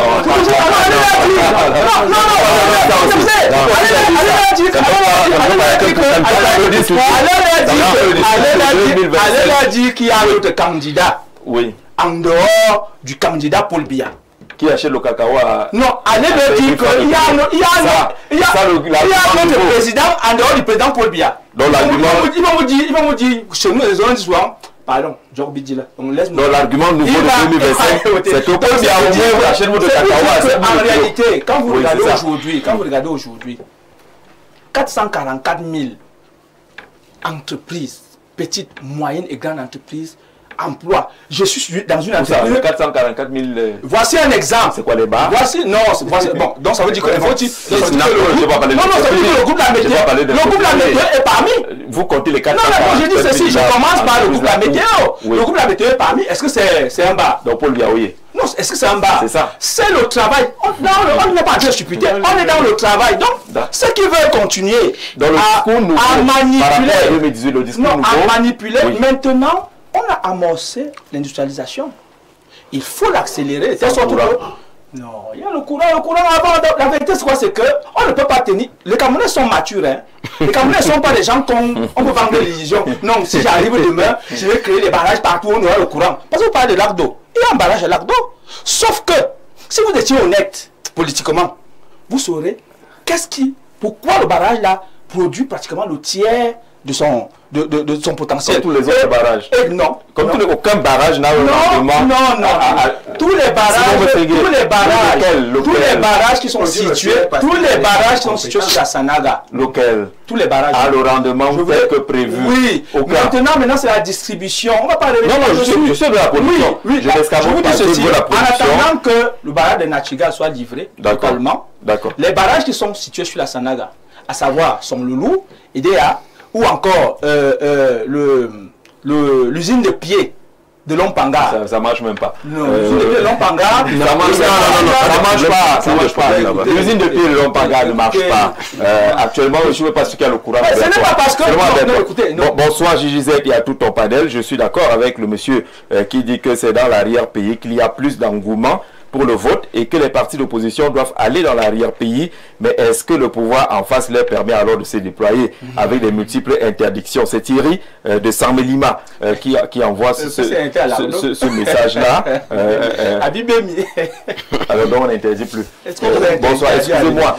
Si c'est très facile de faire le procès des partis politiques d'opposition en scandant qu'il faut aller rencontrer les populations dans les campagnes, mais alors si vous prenez ça dans le sens du procès, celui qui a parlé de cela, il est dans l'opposition. Il parle des réalités du terrain. Sauf que lorsque ces mêmes partis demandent des autorisations pour les meetings, réunions politiques et autres initiatives politiques, le plus souvent, ils sont refusés. Dans ce climat, il n'est pas évident pour ces partis de se mouvoir il faut plutôt encourager ces partis qui, malgré leurs faibles moyens, font le nécessaire aussi. Le monsieur qui dit qu'en 2018, on comptait sur Cabral et ensuite il nous a déçus. Je voudrais savoir en quoi les a-t-il déçus. A-t-il été président et n'a pas mis en œuvre ses promesses? C'est-il le rôle? C'est docteur Nono Patrick qui envoie ce message, sauf que le pasteur disait qu'il a entendu les gens dire qu'ils ont été dessus. Il n'a pas dit que lui, qu'il a été dessus et que le mariage avec l'univers a laissé quelques traces. Bonsoir Gisèle, bonsoir à tout le plateau. Le problème est simple, les partis d'opposition se limitent à faire la campagne dans les réseaux sociaux et campagne pour eux, ce sont les injures. Il a cité un parti entre parenthèses. Puis encore, choisir la France pour un meeting, on est tous d'accord que c'est que cette même France qui est responsable de notre situation. La campagne, c'est au Cameroun, dans toutes les régions, les départements, arrondissements et autres. On apprécie bien Cabral, mais il n'est pas encore connu. Le RDPC va gagner, mais les Camerounais les attendent. Ils sont conscients. Guy Michel depuis EDEA. Sur ce qui est nouveau, ce qu'il faut injecter de nouveau en 2025 pour sortir des mêmes discours classiques de 2018. Président d'abord. Jean-Jacques, ce qu'il faut injecter de nouveau, c'est d'apporter des solutions concrètes aux Camerounais et non pas venir leur parler de leurs problèmes, parce qu'ils connaissent leurs problèmes. Ils connaissent déjà. Ils connaissent déjà leurs problèmes. Tout à l'heure, il a parlé des 200 000 cacaoculteurs du Cameroun. Je leur dis que, au lieu de continuer à détruire nos forêts pour ravitailler le stock stratégique de l'Europe, avec les risques que dans 10-15 ans, on se retrouve en train de vendre le cacao à 500 francs le kilo, comme le café a connu, il vaut mieux instaurer les unités de transformation dans chaque bassin de production, de façon à ce que notre cacao sorte du Cameroun en produit fini. D'accord, on va comprendre là. Simon se vante que le cacao se vend mieux, qu'il coûte 5 000 francs le kilogramme. Vous dites que plus on vend, plus on ravitaille les stocks en Europe, à un moment donné, ils seront saturés. Et entre-temps, ça va chuter au Cameroun. Ça va chuter au Cameroun. Et on peut vendre le kilo de cacao même à 10 000, parce que le litre de cacao pressé à froid, il me coûte 62 500. C'est l'huile essentielle. Simon, vous savez, vous avez perdu le clou.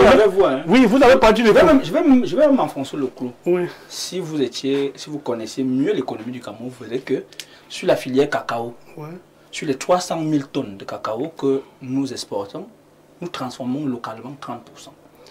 Vous avez couvert l'usine de transformation de Kekem. Bien sûr, vous partez souvent. Il y en a comme ça. Donc on dit que Kekem, vous avez la parole. Bien sûr, vous avez la parole. Bien sûr. D'accord. Vous dites qu'on transforme 30%. Non, 30%, il y a Chococam, il y a Kekem, et il y a d'autres transformateurs. Donc il y a un processus de transformation qui est lancé. Donc il n'y a pas de... Nous voulons insister là-dessus. Et je dis aux cacaoculteurs, ça continue néanmoins. Nous disons aux cacaoculteurs que au lieu que vous atteigniez 75 ans d'âge pour commencer à ajuster vos plantations avec vos petits-fils, parce qu'ils veulent avoir le contrôle, nous vous rassurons de vous garantir au moins une pension retraite. Quelqu'un m'a dit hier, mais il y a la contribution volontaire. Nous disons qu'on prélève 500 francs par kilo de cacao. Vous voulez faire comme dans un pays? Non, écoutez, 500 francs par kilo de cacao pour pouvoir garantir une pension retraite aux cacaoculteurs qui ne vont pas toujours être forts. Demain, vous avez les comptes de cacao. Président, la CNPS, alors, la CNPS fait ce qu'on appelle l'assurance volontaire. Ça veut dire que ces cacao là-dessus. Beaucoup n'ont pas attendu. Ils sont allés à la CNPS, où la CNPS fait même des campagnes mobiles pour mettre ces cacaoculteurs en sécurité. On est dans les principes. Non, ce n'est pas les principes. Ce n'est pas les principes. Ce que je dis là.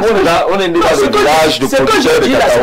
Je sais même pas si ça que la CNPS. L'assurance volontaire qui a pris cours depuis 2019. On veut aider les gens. Bien sûr, c'est connu. Il faut leur dire d'y aller. Ne dites pas qu'ils sont bons. Non, beaucoup pas. Donc d'autres vont continuer à y aller. Sauf que dans le contexte actuel, le cacaoculteur aura la possibilité d'avoir même une avance de pension retraite parce que cela a été prélevé au moment de la vente. Il y a les allocations. Non, écoutez, nous disons que les cacaoculteurs qui nous écoutent ne vont plus souffrir ce qu'ils sont en train de souffrir.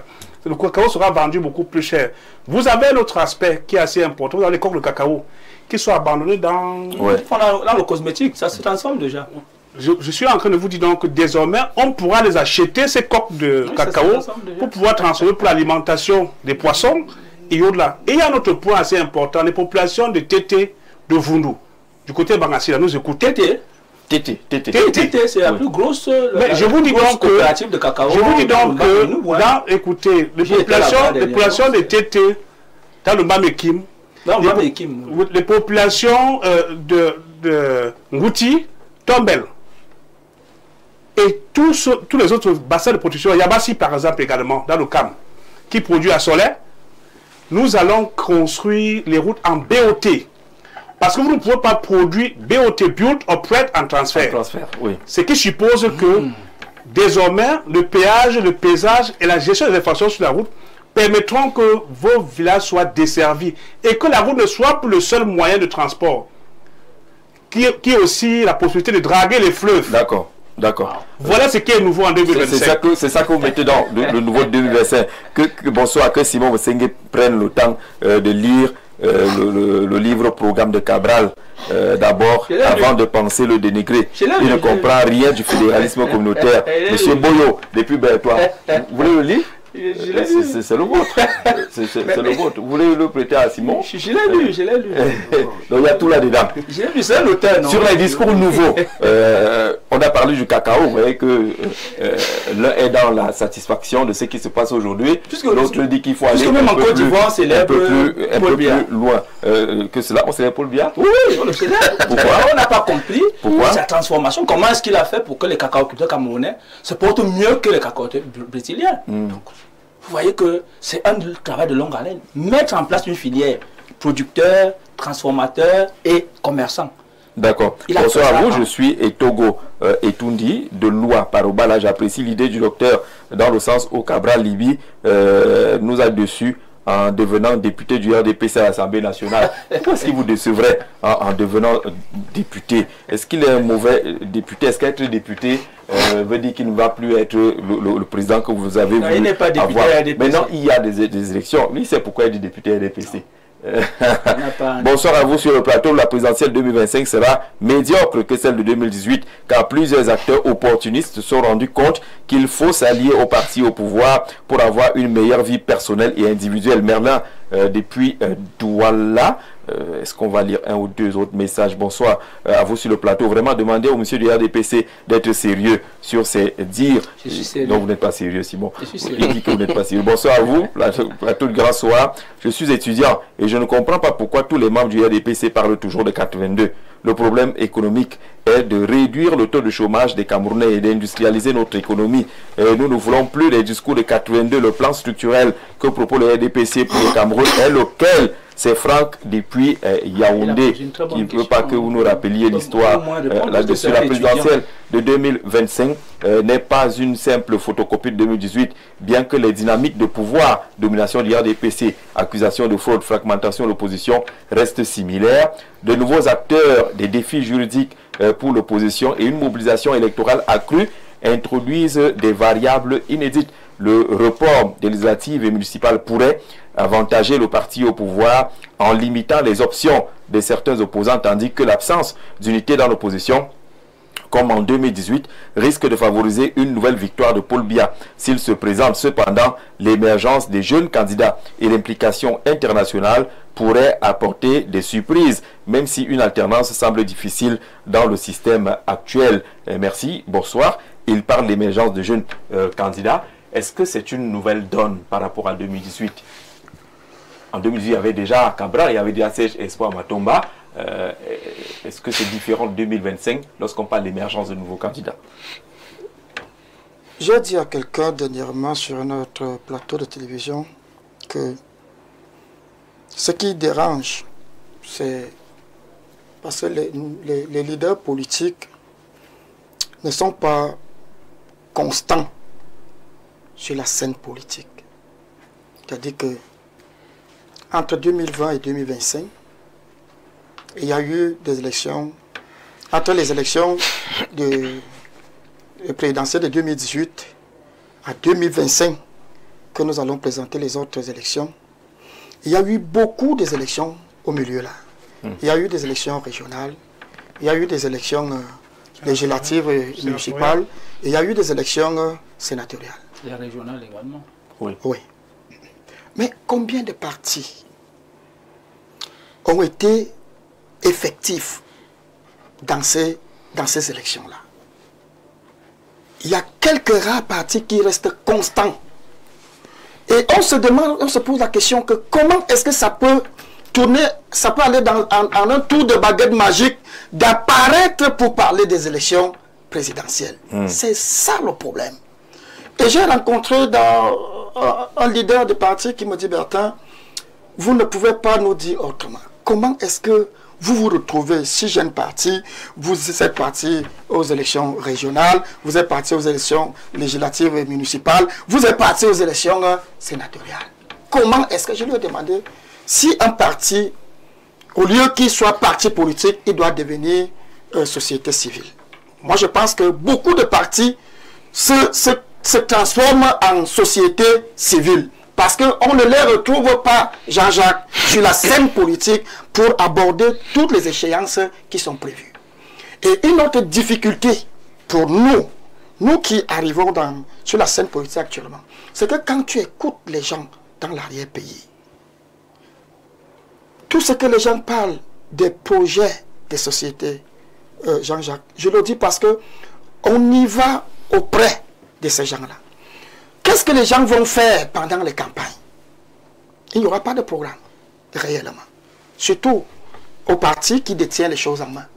C'est l'élite du secteur qui va descendre pour dire à ces gens que, blague alors, on va m'enlever. Si on m'enlève ici, vous n'aurez plus rien. Vous n'aurez plus rien. C'est suffisant. Jean-Jacques. Et le tout est un chantage. Viens parler du projet. Personne ne va t'écouter. Les gens qui nous écoutent ici, ce sont eux qui vont refuser le vote le jour des élections. Mais l'arrière-pays, là, quand cette élite va descendre là-bas pour lui dire que tout ce qu'on va aller là, si moi je quitte là maintenant, on va donner la place là à une autre localité, c'est fini pour vous. Vous n'aurez plus, même moi qui viens souvent ici, c'est suffisant pour que ces gens-là rentrent dans leur coquille. Et c'est comme ça qu'il n'y a pas une crédibilité sur les projets politiques qui sont proposés. Tout ce qui se dit là, c'est sur les plateaux de télévision. Salut Monsieur Zé, dites aux panélistes qu'il existe en Côte d'Ivoire un fonds de garantie pour stabiliser les prix aux planteurs, ce qui explique le prix de notre cacao. Café Amara depuis Abidjan. Donc ce n'est pas de façon fantaisiste. Non, je n'ai pas dit ça. Non, je n'ai pas dit ça. Sont fixés du côté de la Côte d'Ivoire. Et que nos prix au Cameroun peuvent chuter à tout moment. Ils sont accrochés, ils sont adossés à quoi c'est plus là. Bonsoir le panel. Vous parlez beaucoup du prix du cacao, mais où mettez-vous les cotonculteurs du Grand Nord, Sanda, Dodja, qui évoque également ce sujet-là, même celui qui vient du Nord n'a pas parlé du coton, peut-être que lui... bonsoir à vous sur le plateau. Simon a la bonne information. L'usine de pied de Lompanga est bel et bien fonctionnelle et produit aujourd'hui 30 mégawatts. Benoît Feutzeux, la dernière information venant de Berton, on va l'avoir avant la fin de l'émission, concernant le fonctionnement de l'usine de pied. On n'a pas dit que ça n'existe pas et que ça n'a pas été mis en essai ou en fonctionnement. Le Celcom de EDC, en arrivant ici, puisque vous savez, nous préparons. Il vous a dit quoi? Que c'est réglé? L'usine de pied produit 30 MW. Maintenant, c'est la distribution. Parce que cette usine de pied doit électrifier 150 villages. Si vous construisez sans assurer la distribution, écoutez, vous construisez donc je vous ai dit une chose. Jean-Jacques, vous êtes en construction. Je sais que vous êtes en train de construire votre duplex. Jean-Jacques, je sais que vous êtes en train de construire votre duplex. Vous êtes non, on est sérieux. On est sérieux là-dessus. Je vais avoir un message frais venant de toi sur le fonctionnement de Lompanga. On va le faire. C'est qui l'ont fait. On va le faire. La réalité, c'est quoi? C'est que il y a 150 villages à électrifier. Donc la phase de raccordement. Voilà ce qui se passe à l'usine de pied existe et est censée couvrir 150 communautés. Oui. Est censée couvrir 150 communautés. On l'a mise en essai.